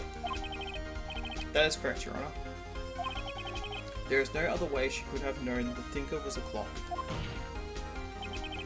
And I can show you the proof. Well, this is interesting. Let's see it then. Show me evidence proving that the witness had heard the murder weapon was a clock. The wiretap. I'm using a guide for this game, by the way, if you haven't already noticed. Have a look at this. Ooh, that's, I found this in Miss May's room. Mr. Wright, please explain to the court what this is. Miss April May, you were tapping the victim, Miss Mia Faye's phone, were you not? Ooh. Your Honor, this is irrelevant. How would it be irrelevant? I'm not entirely sure that it is. Objection overruled. It troubles me that our witness was in possession of a wiretap. This is outrageous. Does the defense truly claim that the witness was tapping her phone? Absolutely. Even if that was the case, which it's not, you still have to prove one thing. Did the victim ever say that the weapon was a clock on the phone? Can you prove that? I think not. Oh yeah, I think I can. It's simple. What? Here's my proof. The proof that the victim said on the phone that the weapon was a clock is... I present the defendant's cell phone. Yes, we've seen that. Listen once more to the conversation between the defendant and the victim. Mia, what's up? You haven't called in a while. Well, actually, there's something I want you to hold on to for me. Again? What is it this time? It's a clock. It's made to look like that statue, the Thinker, and it tells you the time. Miss April May used a wiretap to listen to this conversation. That's how you knew the Thinker was a clock. Am I wrong? Objection! Your Honor, this is ridiculous. Your Honor, look at the witness's face. Does she seem amused to you? The defense demands an answer. I don't know how much that noise. Witness, answer the question. Did you tap her phone? Miss May. Shut up. All of you. What gives you the right to talk to me like that? You lawyer. Oh, she's still doing the pose from behind. It's no fair, all of you ganging up on me like that. Oh, so I'm the bad girl? Is that it? Is that it? Yeah, cry. Boo-hoo. That did it. The court's seen the real Miss April May now. Now to deal the final blow. You did it, didn't you? Miss May. What is it, you little shrimp? Talk to me in that tone of voice, will you? You killed her, didn't you? Order. There will be order. What? How can you possibly say that? Are you mad? All I did was a little wiretapping. Oops. So you admit you tapped her phone. But wait. There's more. I didn't do anything bad like murder. I'm a good girl. Really? Can you prove it? No way she can prove it. You think you're so smart, Mr. Lawyer. But I can prove it, and I will. You can't be serious. No way. Way, I say. Way.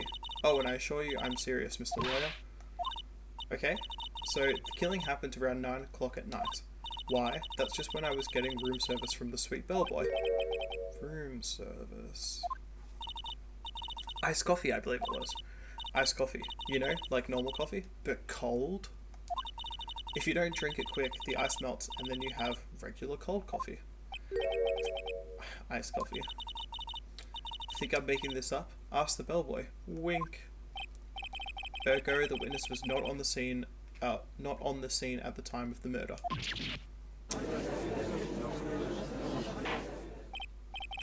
So where does that leave us? It is my great displeasure to inform you that the witness appears to have been tapping the victim's telephone. However, that is a separate crime with no bearing on the current case whatsoever. Her testimony stands. She saw the defendant, Maya Fay, commit murder.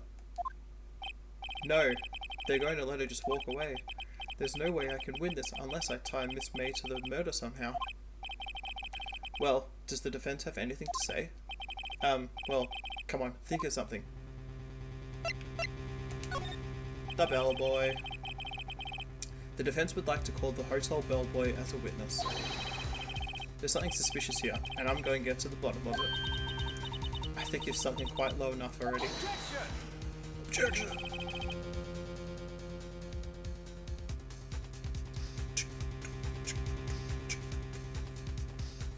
I object to calling the bellboy. Why? What's your reason? Because I hold that the wiretapping had nothing to do with the killing. However, if you agree to one condition, I'll consent to calling this witness. Condition?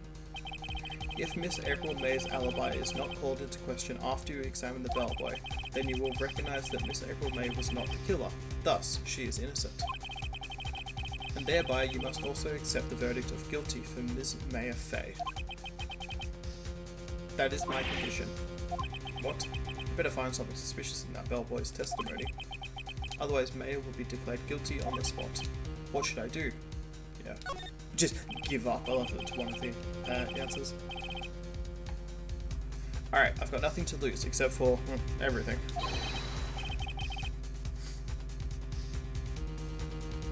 Understood. I accept your condition. Humph. Fool. You fell right into my trap. Wait. Very well. The call calls the hotel bellboy to the stand. Does he have a name, or is he just going to be called Bellboy? I believe we're ready for the witness to testify. He certainly does look like a bellboy. It's got the dish and everything. Yes, sir. I received your summons in the middle of work, so I'm happy to be of service. The tea set looks rather heavy, so without further ado, the witness may begin his testimony. Very good, sir.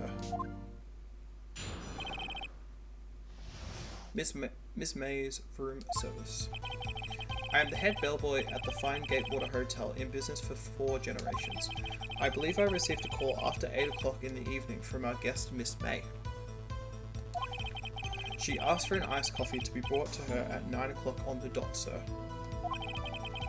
I brought it to her at precisely requested time, of course. After I delivered the iced coffee to our guest, Miss May herself.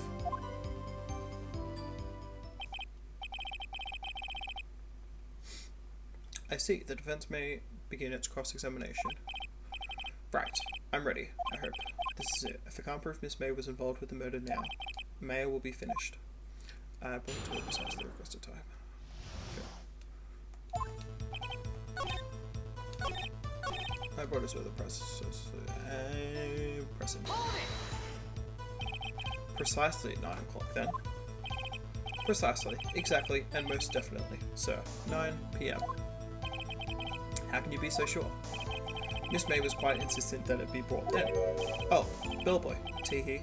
I'd like iced coffee at exactly 9 o'clock. Something like that, sir. Therefore, I knocked on her door at the crack of 9, sir. Why would she be so particular about the time? And I delivered the iced coffee to our guest, Miss May herself. This bellboy wouldn't have any reason to lie, but I have to find something to use in his testimony. One more time, I'll press him until he spills the beans. Or his tea. And I delivered the iced coffee to the guest.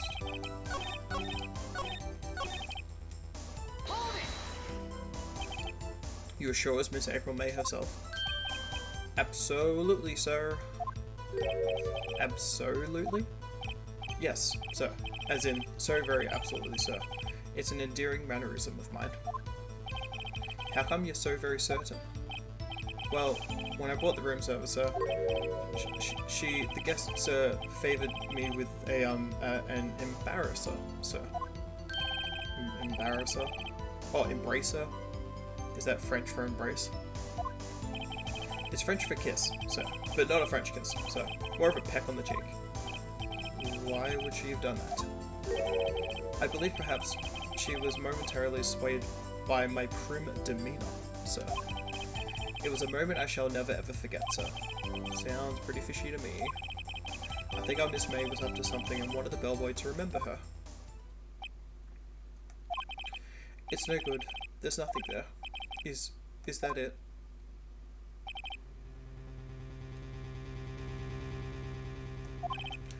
Finally, you understand. This bellboy has absolutely no reason to lie.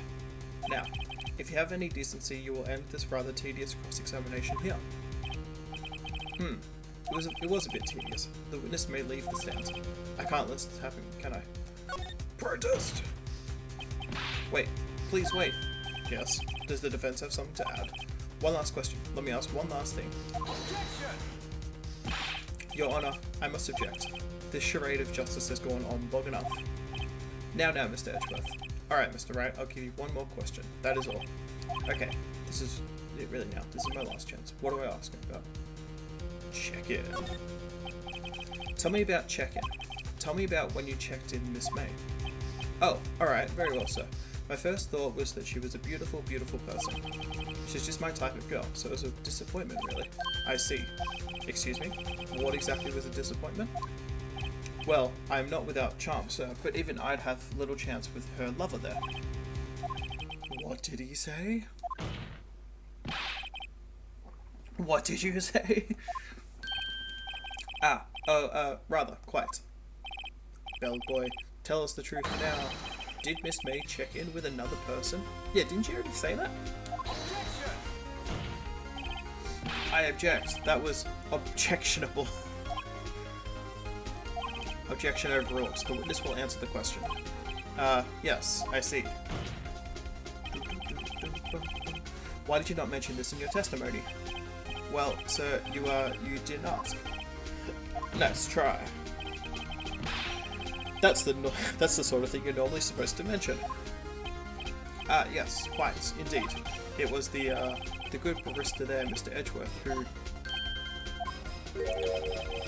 He asked me not to mention it if I wasn't specifically asked, so... Oof. You fool. Now that's illegal as well. I've done it. I've won. Miss April May checked into a twin room with a man, correct? Yes, sir. Then, when you bought the room service, you didn't see that man in the room? That's right, sir. Your Honor, we have just learned of another person involved who may have been the murderer. In light of this new fact, I hold that it's impossible to judge the defendant. Wouldn't you agree, Mr. Edgeworth? And who, Mr. Wright? Who is this other person? Simple. It was... the man with Miss May.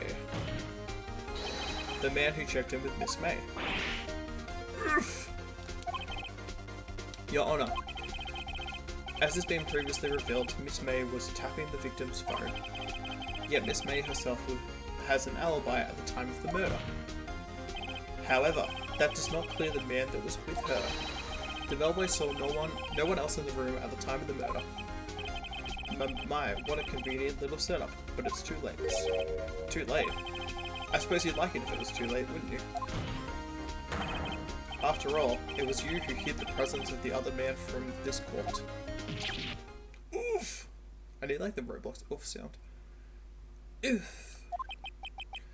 Upstart. Amateur. These accusations are ludicrous. Enough. The court acknowledges the defense's argument. I expect the prosecution and defense to look into this matter fully. Am I understood? Yes. Yes, Your Honor. That is all today for the trial. That is all for today for the trial of Mayor Fay. Court is adjourned. Nice. September 7th, 2:24 PM. District Court, Defendant Lobby Number 1. Mr. Wright, you were amazing in there. Really? I think I might be your newest fan. Oh, I was just doing my job, you know. Then again, that other attorney was pretty cool too. Huh? That face of his, with his eyes wide and trembling lips. It went shivers up my spine. If you say so. So, what happens with me? Do I get to go home now? Well, no, I don't think so. Not yet. Oh, I see. But I got a great lead in today's trial. A lead? That man with Miss May. He's the key. Oh, I get it. What happened to Miss May after that anyway? I heard they arrested her. I guess she's learning her charms won't work everywhere. She's probably at the detention center now. I may have to go down there later. Anyway, this case is far from closed. Yes, sir. I'm going to find out more about this man. Do you think he was the one who... Maybe so. Sis. Don't worry, I'll find it by tomorrow, I promise. I'm counting on you. I asked for a full record of April May's testimony. I thought it might come in handy during the trial tomorrow, but now that I have it, I'm not so sure. Most of her testimony was all lies. In fact, there was only one part that hasn't been stricken from the record.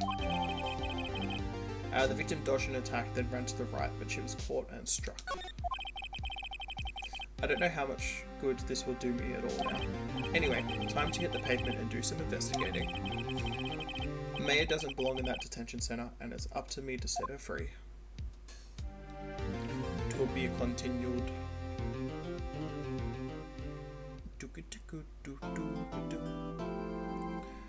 Yes.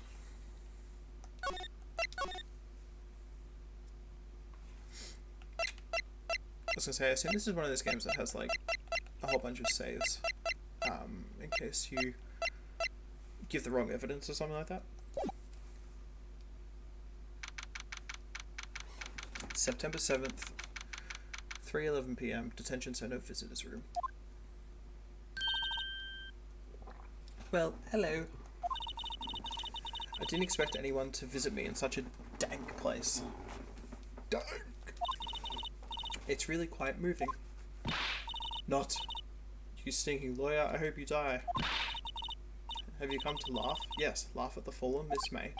No, not really. There's something I wanted to ask. Unfortunately, there's nothing I want to be asked. Have you done enough questioning, you spiky head? Here we go again. Please, you're scaring the security guard. Yeah, look at him, he looks real scared back there. So, what is it you wish to ask me then, For starters, how did you get to be so totally whacked?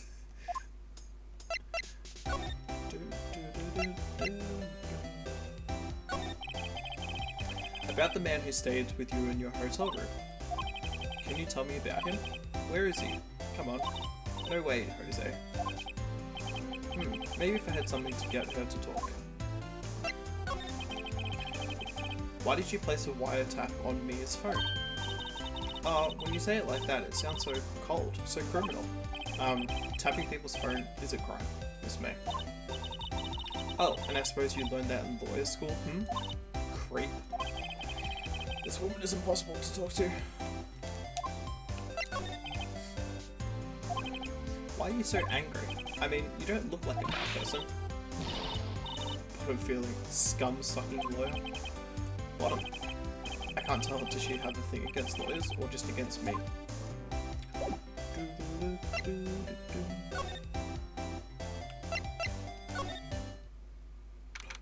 The painting's gone. Huh. Looks like Rossberg is out today. Again. Maybe he's avoiding me for some reason.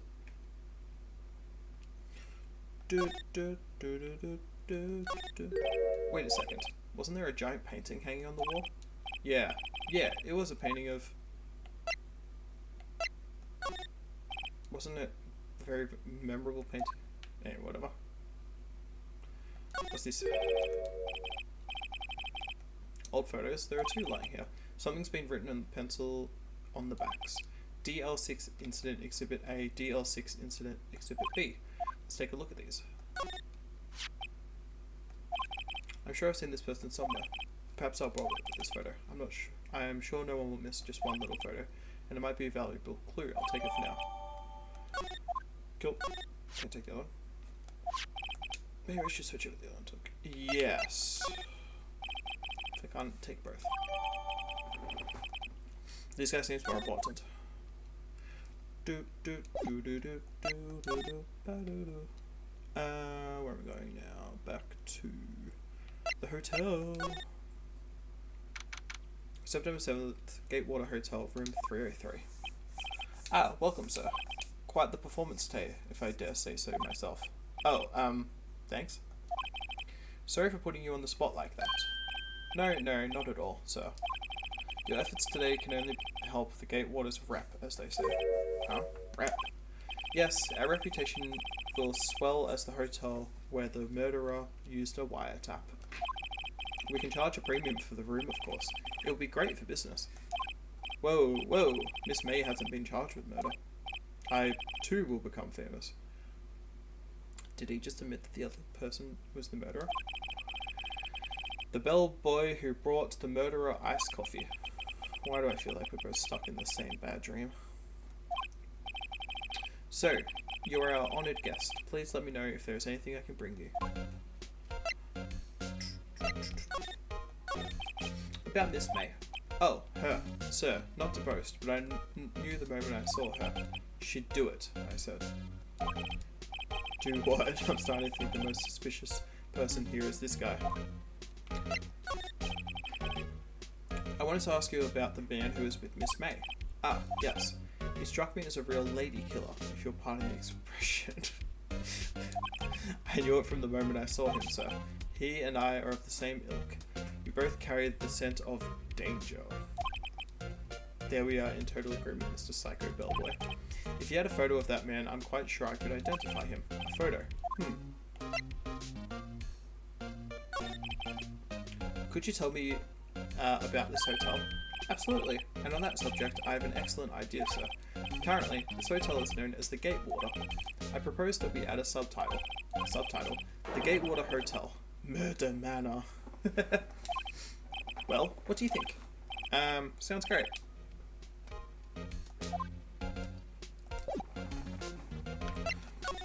Maybe I'll show him the photo. Take a look at this photo. That's him, detective. I'm the lawyer. Oh, I know that. I just wanted to say detective once. You know how it is. No, I don't. Without a doubt, that is the man who checked in with Miss April May. How about I write an affidavit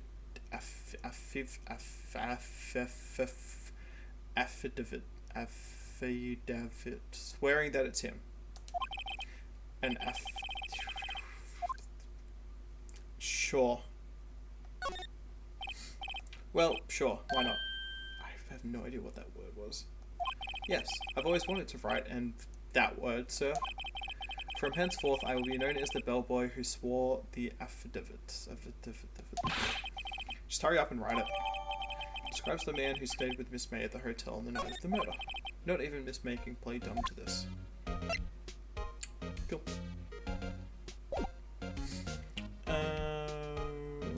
Detention center. You again. Can't you take a hint and stay gone? Hey, the only reason I'm back here is because you won't talk to me. Oh, so it's my fault now. You don't just have spiky hair, you also have a spiky heart. That does it. When this case is done, I'm shaving my head.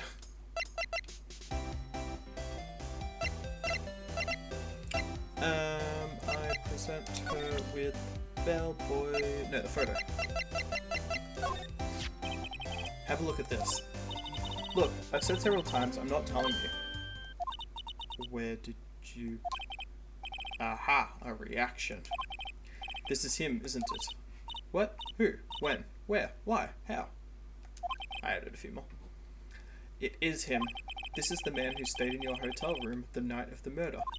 No, that's not right. Nice try, Miss Cooperative. Do you have proof that it was him? Yeah, proof? Show me a proof. I'm so close. Could you have a look at this? What's that? The bellboy's affidavit. I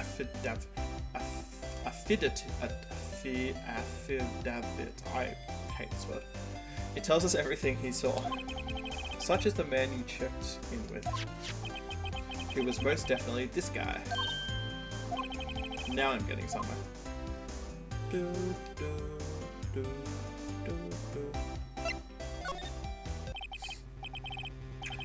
This is it, all or nothing. Time to do a little bluff. No use playing dumb, if indeed that's an act. If you don't talk, I'm taking this info to the press. What? Even though he should have been witness to murder, your little friend was missing. I'm sure the press would have a field day with his reputation.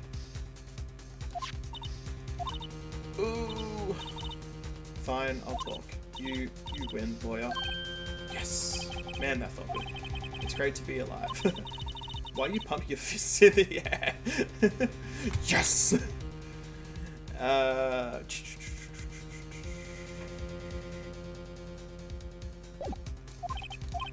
Now, tell me about the man you were with. That man, he's my boss. Red White, the president of the information gathering conglomerate Blue Corp. Red, white, and blue. Oh my god. Red, white, information gathering? Well, I suppose you could call it a detective agency. So this is the man that was with you the night of the murder? I'm scared to talk. I don't want to end up like her. It's okay. I'll just ask Mr. White himself. Can you tell me where Blue Corp is located? Beep, beep, Mr. Red White. At last. Finally, a lead on this guy. If April May couldn't have done it, that leaves him. Time to take action. Bellboy's thing already discarded. Let's go to Blue Corp. September 7th, Blue Corp Incorporated, CEO's office. Hey, there's the painting. What's with this? Welcome. Please furnish me with the title of your personage. Your name. What's your name? I was just inquirably asking the title that you go by. Wright. Phoenix Wright? Inquirably. Mr. Wright, is it? Right, I see. Splendiferous. Perhaps I have intimidated you with my giantesque vocabulary. What is this guy's problem? I'm Red White, CEO of Blue Corp. You know, Corporation Expansion Official? I don't think that's what CEO stands for. My business dealings bring me into contact with the elite of the elite. So I'm afraid I am not used to conversing with the wordly challenged. What a fruitcake. Let me guess. You are an attorney fresh out of law school, are you not? That's the only explanation for why you would come to meet me like this. What does he mean by that? No matter. So, what business does a mighty lawyer have with a man such as myself? Yikes. This guy's arrogance meter is off the scale.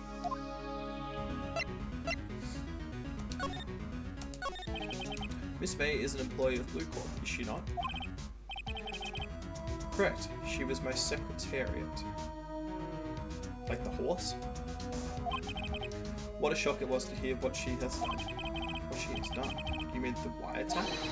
Indeed, she is paid to answer phones. Tapping them is not in her job description. She does gather information for us as part of her duties. Part. But I assure you, we do not condone illegal methods. It is ineffable that she would do this. It sounds like he's trying to turn Miss May into a scapegoat. On the night of the murder, were you in April May's hotel room? Who can say? I seldom pay attention to mundane details such as time and place. My motto is, don't worry, be happy. Still, Mr. White, the hotel bellboy has stated on record that he does remember you very clearly. No matter. The bellboy can say what he pleases. I still won't talk to you. If you want me to speak, put me on the witness stand. Although, I doubt you'll be capable of doing that. You raised a good question, actually. Why didn't the prosecution call him as a witness? He should have seen the same thing as April May. Oh ho ho! The police, the courts. To me, they are mere toys, playthings for my amusement.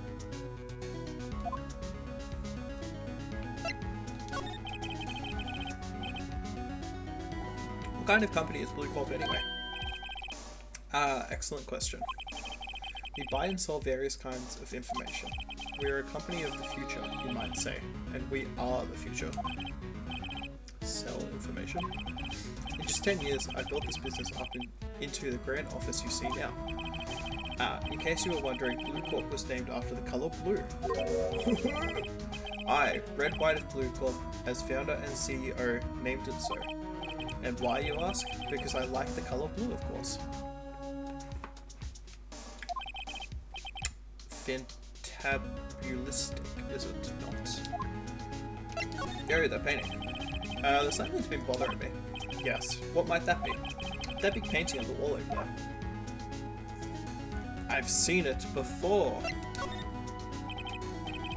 You know, I've actually seen that painting before.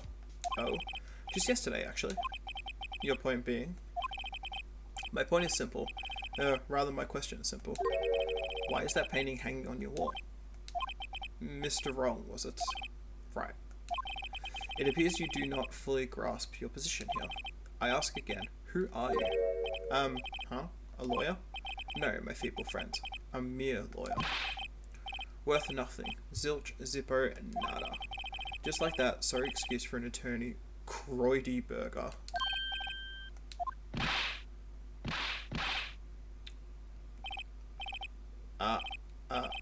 He punched, oh, Jesus Christ. Well, Mr. Lawyer, what will you do, eh? Charge me with assault? Charge away, I welcome it, for it is you who will be found guilty. What? Hear my exposition. The police, the court, they all do my bidding. So you say, but I wonder, is that kind of control really possible? I don't expect you to understand. It is a world beyond your compensation. You came here from Grody Burgers, I presume. Mr. Grossberg's, yes. Then you must ask him, why is it that this painting of his hangs here? Perhaps then he will tell you. Perhaps he will explain how a man can live life purely for personal profit. Go on now, skedaddle. There is nothing more to discuss. Alright, so go Grossberg's.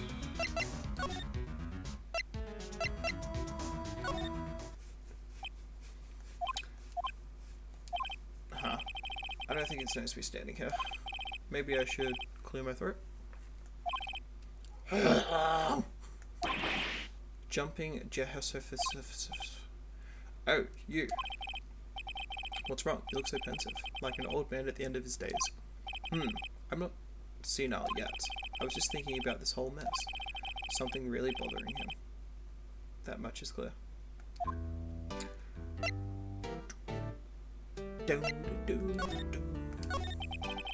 So you came to see the trial? Yes, I did. Something was bothering me all last night, you see. Couldn't get a wink of sleep. Really? What was that? Well, you see, it's just Mia's sister, that poor girl. My boy, I owe you my thanks, truly. I don't know what I would have done if things had gone poorly for the girl. I asked before, but why did you refuse her request for defense? I think I have a right to know. A right, Mr. Wright? No, I'm sorry. It's just, I need more time to think about it, my boy. He does seem troubled about something. I'm starting to have a feeling I know what it is. So, I paid Blue Corp a visit. Oh, I see. Mr. Grossberg, I have to admit, something has been bothering me. Oh, what is it? Well, out with it, my boy. You see, it's just... that big painting. Mr. Grossberg, sir, there was a giant painting hanging right there the other day. Was there not? The one you said you had no intention parting with? Well, I saw it today. It was in the CEO's office of Blue Corp, Red White's office. So, you noticed. I suppose I should have guessed you would. It is a large painting. Mr. Grossberg, I know you and Mr. White are connected somehow.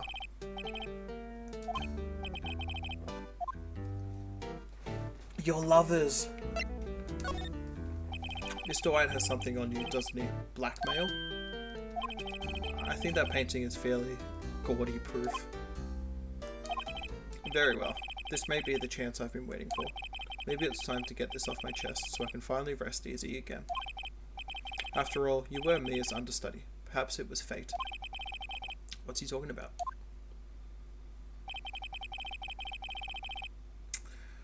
Red White is a man who makes his living through intimidation.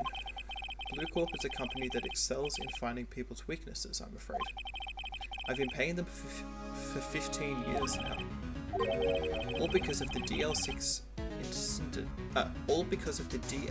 incident, as you may have guessed. The name on the back of those photographs. As you suspected, I could not stand in defense of Mayo because of this. White would have destroyed me if I did. So that's the connection.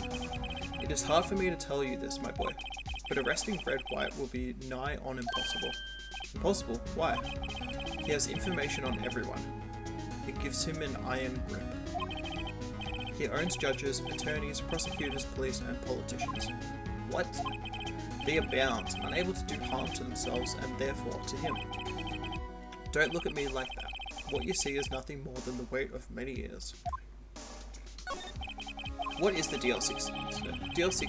DL6 is nothing more than the sorting code the police gave the case. It was 15 years ago now. I received a request from a medium, a spirit medium. Her name was Misty Faye. Faye! Indeed, she was Mia's mother. She had been investigating a murder at the bequest of the police. And she failed. As a result, the police called her a fraud. This is what May was talking about the other day. I did all I could for her, and in the end, cleared her of wrongdoing. That murder case, however, remains unsolved to this day. That case is the DL6 DL6 incident. But why were you blackmailed over this, Mr. Grossberg? The DL6... I feel like I'm like missing a letter when I say it. DL6 incident was top secret at the time. It made sense. The police didn't want people to know they were using a medium. They couldn't let people know. But one person found out. I told him. You dick! You told Wright? He offered me riches. It is an embarrassment to me now. Because I talked, the police were mocked far and wide. In secret, they began looking for the one who sold them out. Of course, Wright heard about it, and he came to me. Only this time, the offer was blackmail. I see. Wright controls the law of this country as he sees fit. Yet, if you would still challenge him, have a close look at Mia's office. Mia's office. She followed his every move for years. She may have recorded something of what she found. Alright. To the office. It's funny, looking at this room it seems so normal. Hard to imagine a murder took place here. Mr. Grossberg said there would be clues. Maybe I should have another look. Examine the shelves. All the cases the chief has ever worked on... Wait, what? All the cases the chief ever worked on are filed here. They're in alphabetical order. Let's take a look. Which file should I look under? I mean, A to Y, right? No? Let's see. J through S. Nothing much in here. Maybe I'll just skim some of this. Well, no harm in flipping through a bit, I guess. The biggest part's here at the end in S. Suicide. Yo. She has a collection of suicide reports. There's politicians, policemen. There's writing on most of these in pencil. White. This is Mia's handwriting. Wait, I get it. Mia thought he was involved in these suicides. Jeffrey Epstein. Jerry, fuck me. It's the suicides. White drove them all to... I can use these newspaper clippings. Let's find the most disturbing one. Alright, was that... I think that's it.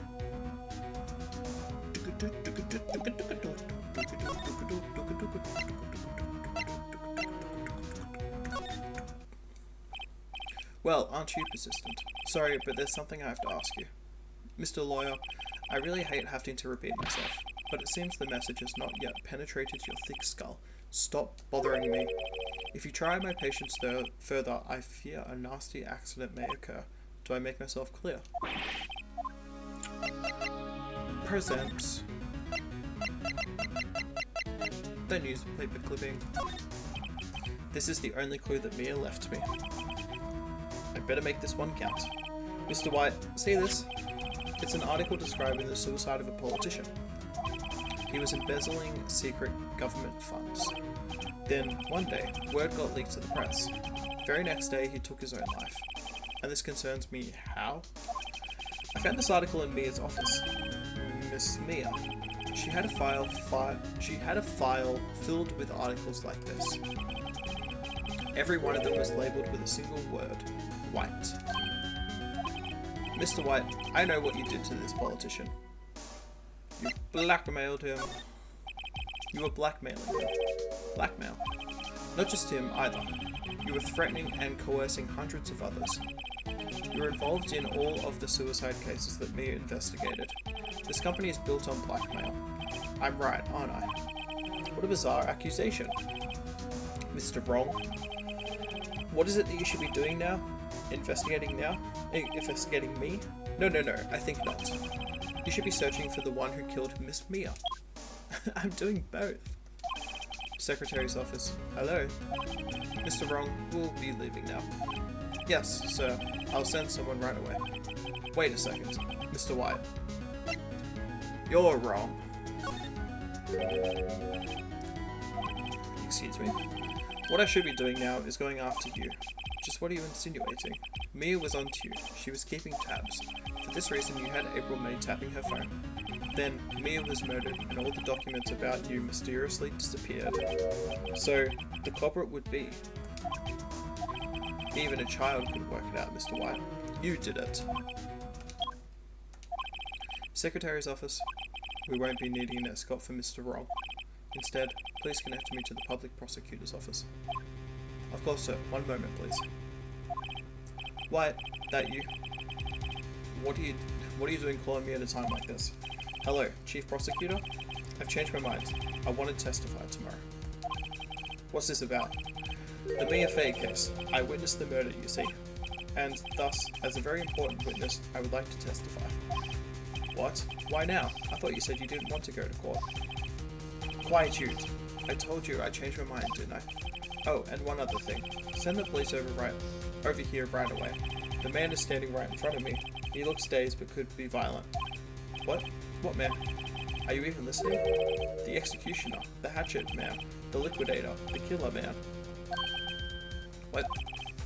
Mr. White, this isn't another one of those, Chief Prosecutor. I do not believe you are in a position to freely offer your opinions to me. Correct. I'm telling you to send the police. Now. Did I not tell you, Mr. Wrong? You're a mere lawyer. As was Miss Mia. How dare you? I'll point the finger at you, and you'll be tried as Miss Mia's killer. The case is as good as settled. No lawyer of any worth will defend you. I have friends in the local lawyers' association, you see. You'll be given a lawyer so stupendously inept that they might even make you look competent. I feel faint. Detective Gumshoe, reporting, sir. Ah, Butts. Harry Butts. Right, actually. Phoenix Wright. And my friend's name is Larry. Oh, right. Sorry. Butts was that murderer, right? Detective Gumshoe. I present to you the man who killed Miss Mia Fey. What? Take this despicable human being into custody. Farewell, Mr. Wrong. September 8th. 3:37 PM. Detention Center Visitors Room. I can't believe it's only been a day since the first trial. My trial begins tomorrow. White's going to set a trap for me, and the prosecution will be in on it, of course, Edgeworth included. An attorney was assigned to me by the state yesterday. I refused. I had an idea. Wright? Mr. Wright! Oh, Mayor. Great, they let you out of detention. Just now, yes, it's all thanks to you. Ha, now I'm afraid we've switched places. What? You mean you? I explained what had happened to Mayor. I don't believe it. How many people does that man need to destroy before he's satisfied? My mother? My sister? And now you. This has gone too far. Mr. Wright, please tell me, is there anything I can do? Well...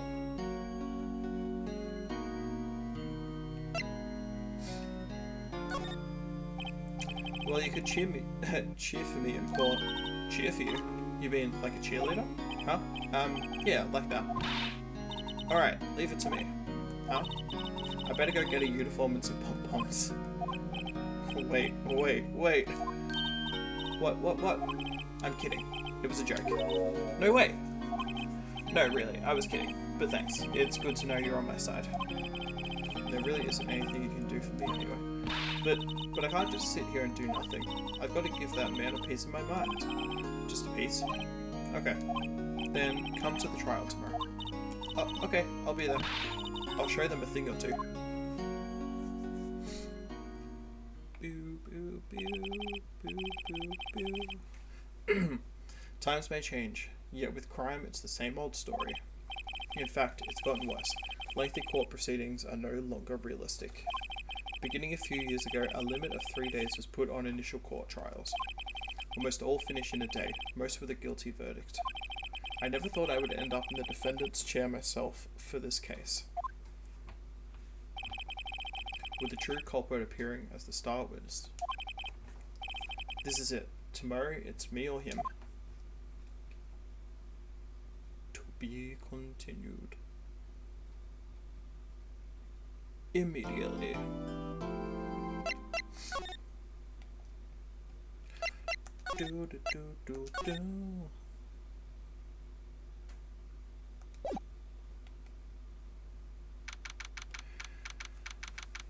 September 9th, 9:52 AM, District Court, Defendant Lobby Number 1. Well, I guess this is it. Yeah. One way or another, this case gets decided today. Ah, Phoenix, look. Daddy, father, hello. Prosecutor Edgeworth. I received a call from the Chief Prosecutor's office yesterday. I was told that whatever Mr. White says today, it will be the absolute truth, no matter how you try to attack his testimony.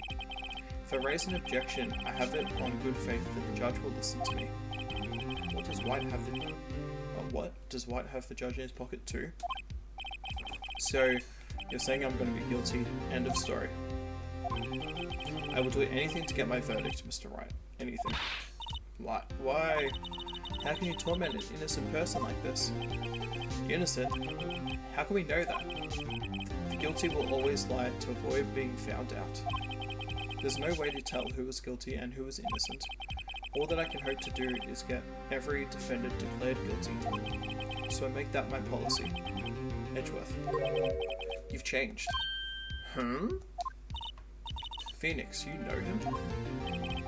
Don't expect any special treatment, Phoenix Wright. Phoenix? Well, court will be starting soon. What? But wait. Your defense attorney isn't even here yet. They're not. I'll be defending myself. What? Okay, let's do this.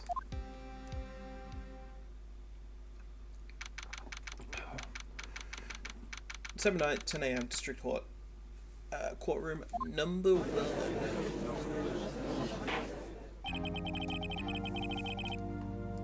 Court is now in session for the trial of Mr. Phoenix Wright.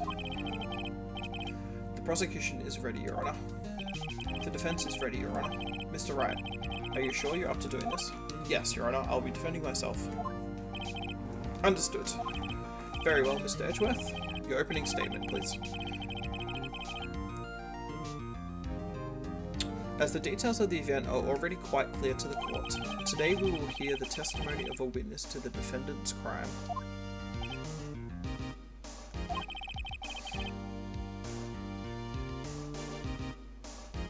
The prosecution may call its witness. That went far too smoothly. Why didn't the judge ask Edgeworth why his witness didn't testify before? It's like he already knows why. If anyone's going to raise an objection about this, I suppose it's me. Objection! Mr. Edgeworth, your own explanation to the court. Why didn't this witness testify in the trial against Miss Maya Fay? I'm ever so sorry. Mr. White is a busy man, and besides, at the time I thought that Miss May's opinion was all that would be needed.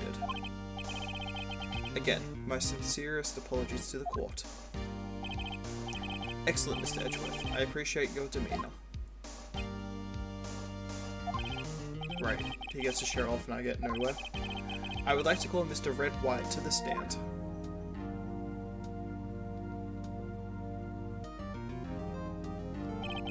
Please state your full name.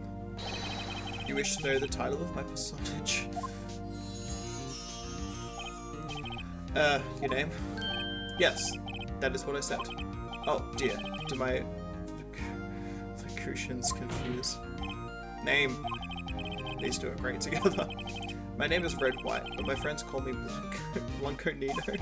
I am the CEO, or to use a more common term, the president of Blue Corp.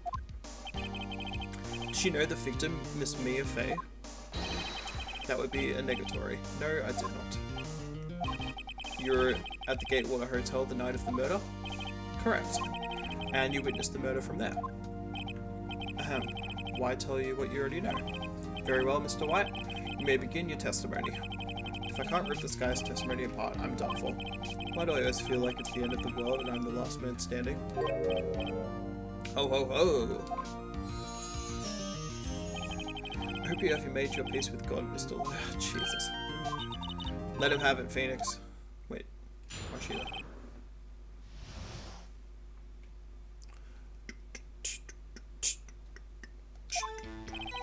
Let's see, it was about 9 o'clock, I believe. I was quietly perusifying, that's reading to you, some papers by the window. Then I heard a bedlam coming from outside. Surprised, I turned to look at the building across the way. It was then I saw a spiky-haired man attacking a woman with long hair. Needless to say, that man was none other than you, Mr. Lawyer. I called Miss May over at once. She too was flabbergasted, of course. The victim. She ran away, but you gave chase.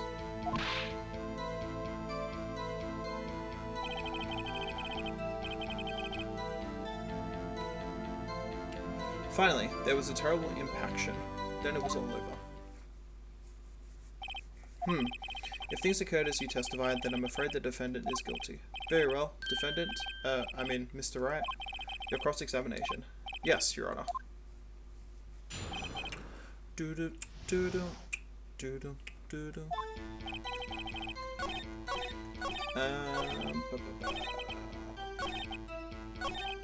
She ran away.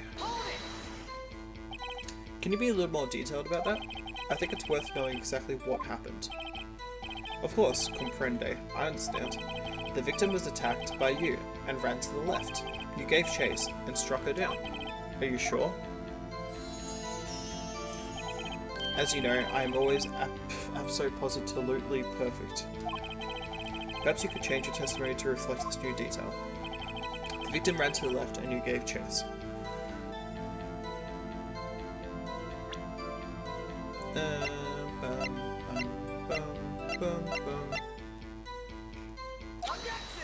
Objection! Wait right there. Mr. White, you've dug your own grave. What is this? You said the victim ran to the left, but that directly contradicts Miss May's testimony. She clearly stated that the victim ran right. Oh ho ho, it is simple. You have misheard her. I think not. Look at the floor plans. The killer was here, and the victim here. If the victim ran to the left, as he claimed she did, she would have been running directly away from the door. She would have been running into a dead end. Don't you find that odd? Very strange. I did see her run to the left. I did. Phoenix, look at his face. I don't think he's lying about this one. True. Maybe he really did see the victim run left. So he did witness the killing. Wait a second. Mr. Wright? Yes, Your Honor. Miss May says right, and Mr. White says left. Can you explain this contradiction to the court? They're both correct. Both witnesses are telling the truth, for once. Ha, I doubt it. Rather, that does not clear up the contradiction. There is one scenario that would explain their conflicting accounts. What? Obviously, the witness was not viewing the crime from the hotel. Mr. Wright, what do you mean? Yes, what do you mean he was not viewing the crime from the hotel? If he was not in the hotel, where could he have been? In the law office of Fay & Co., of course.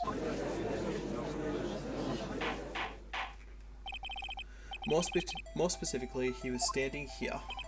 Time to show the court where Mr. White was standing. He was standing on the killer spot because he's the killer. This is where he was. Look, when the victim ran for the door, if he was watching from this point, to him it would appear that she ran to the left. Please, this is no time for jokes and ill taste. That is where the killer was standing. Exactly. Order. I will have order. Anyone disturbing the order of this courtroom will be held in contempt. Mr. Wright, what are you suggesting? Rapscallion. The postulations of the defense are a distortion of the truth, Your Honor. Indeed, they do seem a bit far-fetched. Ho ho ho! You provide us with so much entertainment, Mr. Lawyer. What now? He's laughing? The hilarity of the moment made me remember something. It appears I have been unclear, and for this I apologize. Mr. Your Honor, might I be allowed to testify once more? Very well. Let's hear your revised testimony. Good luck. You can't fix a broken testimony, buddy.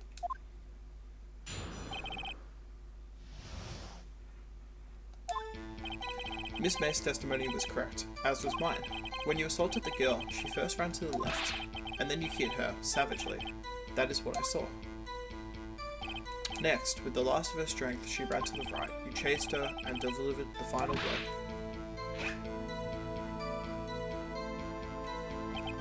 That is what Miss May saw. You see? You hit her twice. Don't you remember, Mr. Lawyer? That does seem to make sense. Will you be crossing the limit? You bet I will. I mean, yes, Your Honor.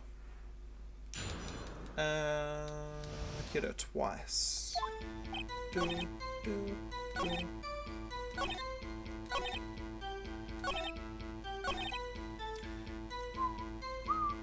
Autopsy report.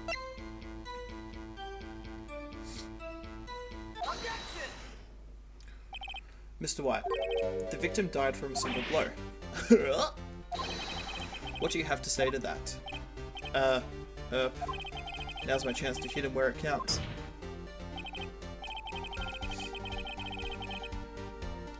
Mr. White, wasn't it you who told this court you were absolutely perfect? I will refrain from using this phrase from now on. Your Honor, if you could ask the witness for a new testimony. This witness is obviously confused, Your Honor. I would like to request a 10-minute break. Yes, quite. The witness is confused because he's lying. I emphatically request that that there will be no break, Your Honor. Yeah, we want justice. Don't let him get away. Very well. If the witness would care to revise his testimony, the crowd's on my side. No slipping out of this now, Mr. White. Mr. White? Oh, okay.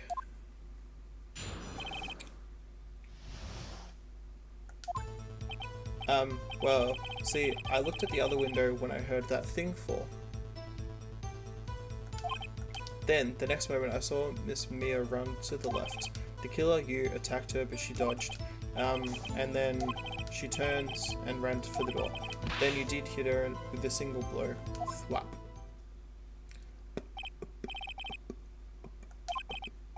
Very well, you may begin the cross-examination. Mr. Your Honor, my stomach, you see, it is hurting. Deal with it. This is almost over. Yeah, the thing falling.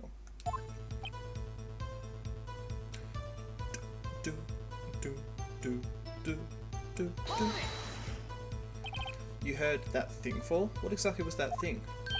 Huh. Oh, that. The glass light stand. Right. The one that had fallen over at the scene. Phoenix. Doesn't something about that strike you as odd? Nope.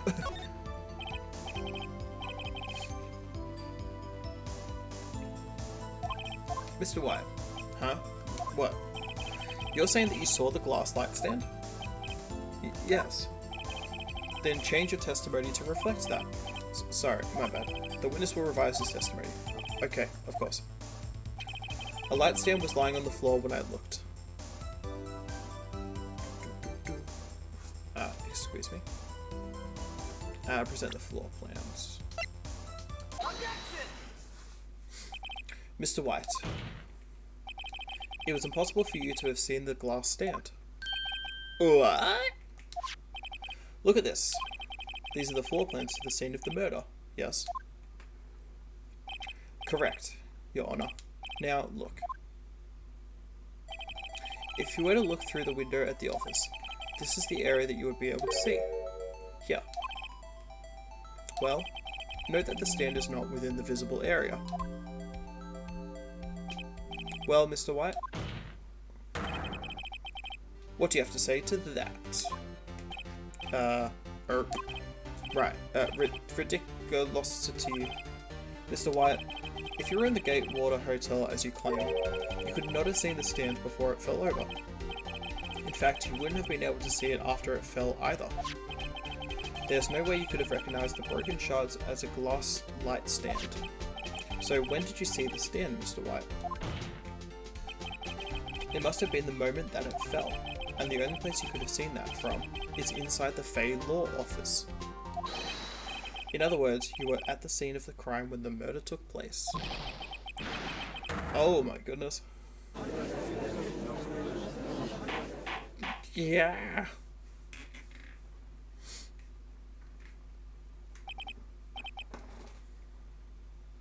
Mr. White? Mr. White? You did it, didn't you? Mr. Your Honor, Miss Mia? Yeah, looks like we're about to get our verdict. Objection! That's fair enough, Phoenix, right? What? I forgot about Edgeworth. Mr. White, I think the time has come. Shouldn't you confess your crime now, anyway? What? I said you should confess your crime. Ergo, confess that you placed the wiretap. The wiretap?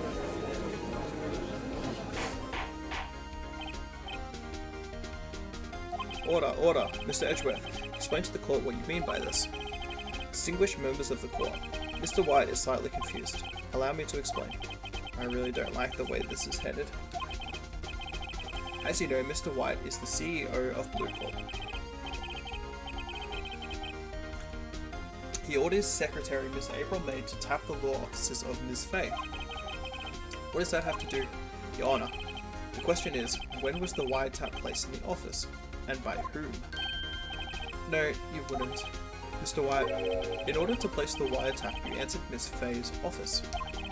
Am I correct? Correct. You are most correct, Miles. Give me a break. Yes.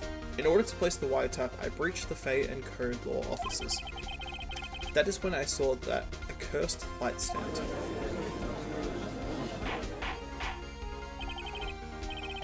Now I'm confused. Please explain to the court what all this means, Mr. Edgeworth. Gladly, Your Honor. Mr. Phoenix Wright has made his position quite clear. He has determined that Mr. White knew the glass stand was in the office. He has shown that there was only one time Mr. White could have seen the stand, at the very moment of the murder. Thus, Mr. Wright would like you to believe that Mr. White was the murderer. I see. However, it is a fact that Mr. White had been to that office well before the murder took place. When he went to place the wiretap, he could have seen the glass light stand then. Ergo, Mr. Phoenix Wright's theory is revealed for the baseless conjecture it is.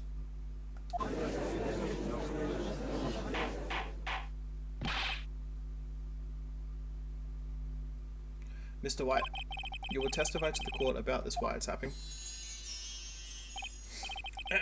Leave it to me. I feel faint.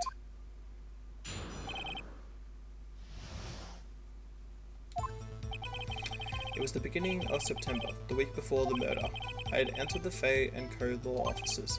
Of course, I had done so to place the wiretap. That is when I saw this glass light stand.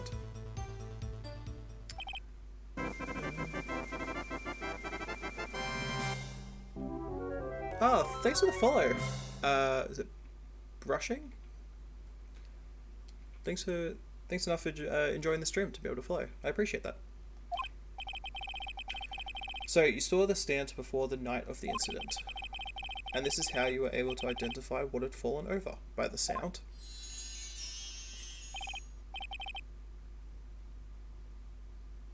Correct, that is right. I see. Very well, Mr. Wright, you may cross-examine. Ugh, what am I supposed to do now? Good luck, Phoenix. I'm using a guide for this, by the way, so... because I was like, otherwise I'm going to have no idea. Okay. Press Y on every statement, then cycle through the statements without pressing or presenting any of them. Okay, cool. Do you have proof? Miss April May knew the details of Miss Faye's phone conversation. This proves that the wiretap was placed before the murder. Huh, right. I had entered the Faye and Co. law offices. Was it really you that went into the office? Or was it Misty May? Oh sorry, was it April? Whatever it was. Unidentified fingerprints several days old were found in the Faye and Co. law offices. Those were obviously Mr. White's. And if I know Edgeworth, he's already run a check on those prints. Now, Mr. White, tell us why you went to the Faye and Co. law offices. Of course I had done so to place the wiretap. Why did you tap Mia's phone? This has no bearing on the current case, Your Honor. Blue Corp is a detective agency of sorts. We have a responsibility to protect client confidentiality. That is when I saw this glass light stand. Why did you notice something as innocuous as a light stand? The light stand was entirely made out of glass. It was quite stylish, so I guess it made a lasting impression on me. Such a beautacious thing deserves attention, does it not? That is all. Damn it, there's nothing else for me to press him on. Oh well, maybe he's rattled enough that I can bluff something out of him. So was it then cycle through the statements without presenting anything? Uh-oh. Don't tell me I've run out of ammo. Tisk tisk. I'm afraid that's as far as you go, Mr. Wright. The time has come for you to admit your defeat. You fought honourably. No more. I can't take this anymore. Mr. Wright, are you giving up? Yes, Your Honor. Phoenix! Phoenix, over here! I know that voice. Mia? Never give up, Phoenix.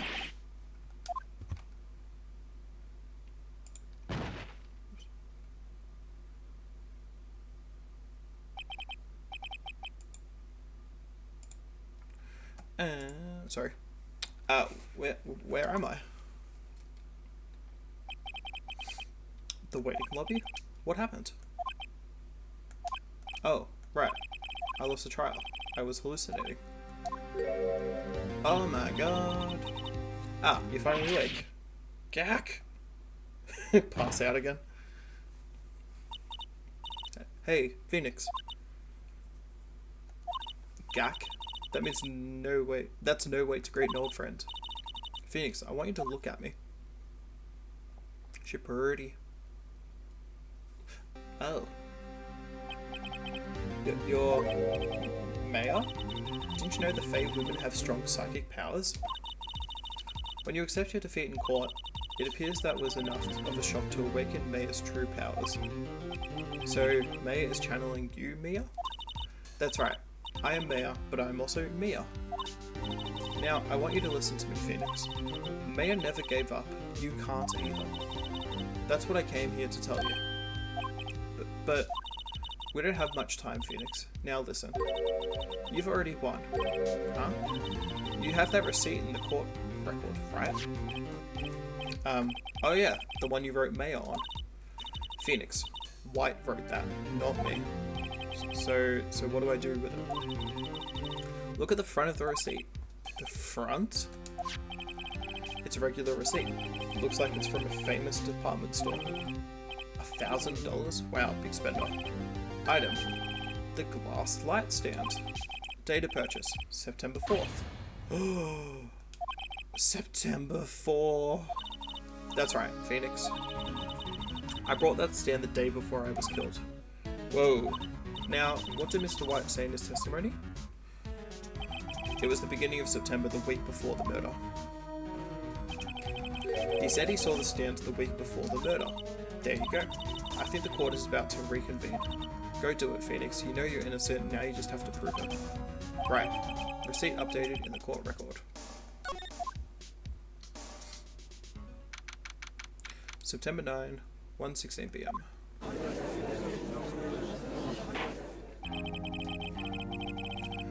Court will now reconvene for the trial of Mr. Phoenix Wright. Is the defendant, rather, are you right, Mr. Wright? Yes, sorry, Your Honor. I'm fine now. Then, let's start where we left off. Your Honor, there is nothing to go back to. The cross-examination of Mr. White is finished. All that is required now is for you to pass judgment on the defendant, Phoenix Wright. Your Honor, please, give me one more chance. I promise you this is the last time I'll ask you. But as Mr. Edgeworth has noted, the trial is more or less finished. Mr. Edgeworth, do you have an opinion on this matter? I say, let's give Mr. Phoenix Wright his last chance. You screwed up, Mr. Edgeworth. Very well. You may begin your cross-examination.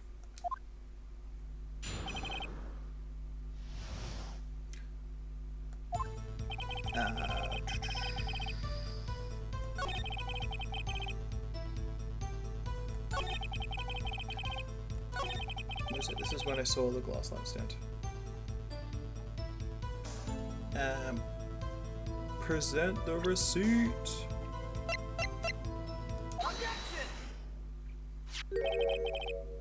Look closely at this. See the word mayor written in blood? Bahaha, you're grasping. I think not. Look at the other side of the receipt. The other side? Your Honor, would you tell the court what is written on the other side of the receipt? Well, the glass light stand, and the date of purchase. Why, that's the day before the murder. You see, Mr. White, when you allegedly entered Fay & Co. law offices at the beginning of September, the stand could not have been there. Oh my god. Wow. Well, Mr. White, can't get out of this one, can you? No, it's impossible. Uh-oh, he's losing it. Well, Your Honor, I understand there must be quite a bit of pressure on you. But I think you'll agree you can't judge me guilty under these circumstances. Very well. Then, that is all for the trial of... Objection! Knew it was coming. Not so fast. Hey, Yugi boy. Huh? What? No way he can worm his way out of this one. Oh wait, I forgot. It's Edgeworth. There is a certain thread of logic to the defendant's claims. However, there is no concrete proof that Phoenix Wright is innocent. Ergo, I would like to request one more day before Phoenix Wright is granted his freedom. I need time to make one more inquiry into this matter. Another inquiry? This isn't going to be another one of those updated autopsy reports. This guy just makes up evidence as he pleases. This is bad. Object! Mr. White's guilt is obvious. There is no need to prolong this trial any further. Well, Mr. Edgeworth? If anyone is going to call Mr. White's trial, it would be me, the prosecution. I need a day to ascertain whether these new claims have any basis in factual evidence. I see. Objection denied. What? The completion of the trial of Mr. Phoenix Wright will be postponed until tomorrow. No, there's no telling what will happen if I can't end this now. Edgeworth is sure to come up with, or just make up something. And after Mia showed up to help me and all.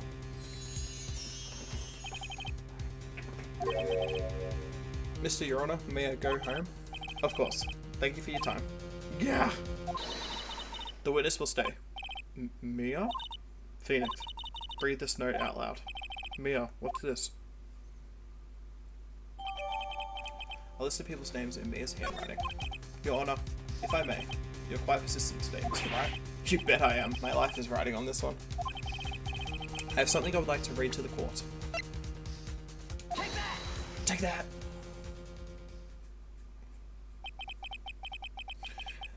The memo Mio had given me was a list of names. Many of them sounded strangely familiar. People in finance, famous celebrities. That's when it happened. Stop. Desist. Halt. Please, stop. Make him stop. How did you get that list? Mr. White, admit your guilt right here, right now, or else this list will be released to the press.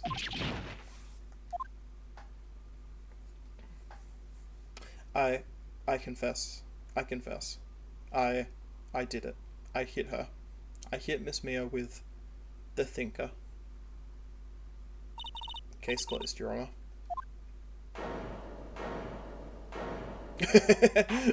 Phoenix Wright with a shit-eating grin. Well, I see no reason to continue this trial. Mr. Wright? Yes, Your Honor. You've done it again. That was quite a spirited defense. Yes, Your Honor. I guess you could say that, if only you knew how spirited it was. Well, this court finds the defense, rather, the defendant, Mr. Phoenix Wright, not guilty.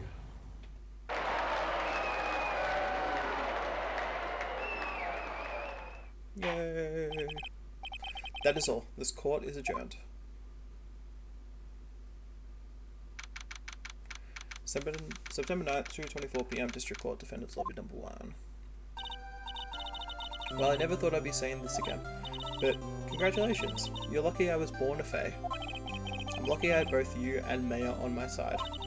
I'm glad you made it. Thank you, Phoenix. You risked a lot to help me and Maya. I won't forget it as long as I live. As long as you live. My time here is running out. Huh? Maya's powers are still weak. I can't stay here that long. What? There's still so much to say. Don't worry. I'm sure we'll meet again. Chief! I'm not the chief anymore. Phoenix? Can you come to the office tonight? Say 9 o'clock? The office. I'll see you later. Chief! Mia!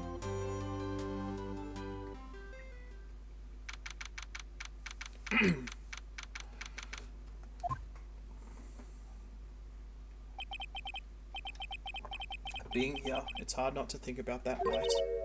You came! Mia. I was kind of worried you might not. Huh? Of course I came. Well then. I'm pretty hungry. How about a burger? Mia? You should see your face. Mia! What are you talking about? It's me, Maya. Maya? What, did I look like my sister? Look like you were her. I might be able to use that. Oh, Phoenix, go to the store and buy me lunch, would you? Maya, why are you here? Because of this. See, Mia wrote me a letter. Take care of Phoenix for me. Take care of... Huh? She means the office. This office. Someone has to help with the new Wright & Co. law officers, right? And who better but me, Mayor Faye. Reporting for duty. Wait, no, on second thought, let's make this casual. Yo, Nick, Mayor here. Ready to get down to business? You don't mind me calling you Nick, do you? It's a great name. Mia said that's what your friend Larry calls you. Nick. You know what this means? We're partners. You know, when I think about it, it is Maya's fault I'm here now. But if it wasn't for her, I'd probably be in jail. Wright & Co. law officers. It's got a good ring to it. Yeah. Thanks, Maya. You can see her? Look at his face. Good luck, Phoenix. I'll always be here, watching.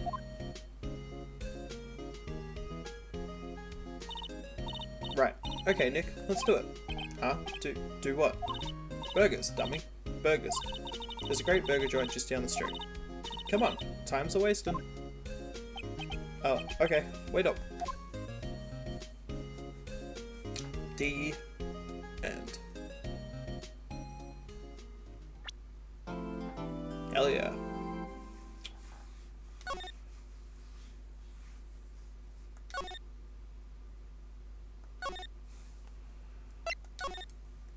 I really love the writing in this game. It's so good. No, I don't. I'm skipping through all of this because I don't actually... It's late and I was going to do this this episode tomorrow. So I'm not actually reading any of this. But I forgot to click back. Not reading any of this.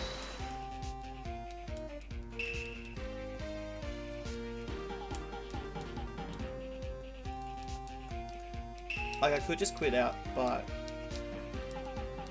I was like, I know I just saved, but also I'm like, I kind of want to save again. Alright, here we go.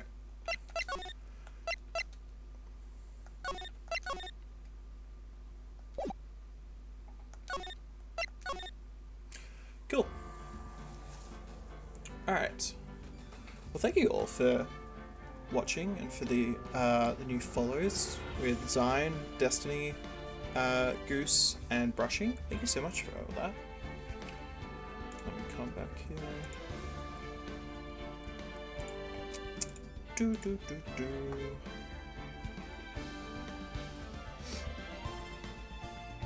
No, yeah, cool.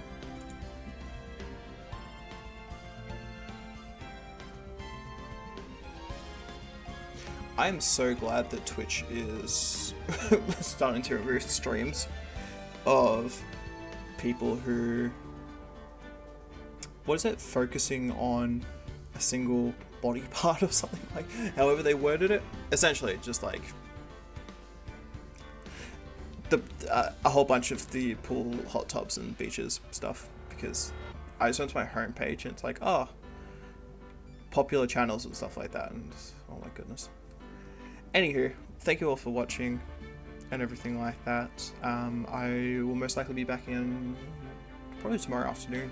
Got a day off, so I might just play the next episodes. So, thank you all.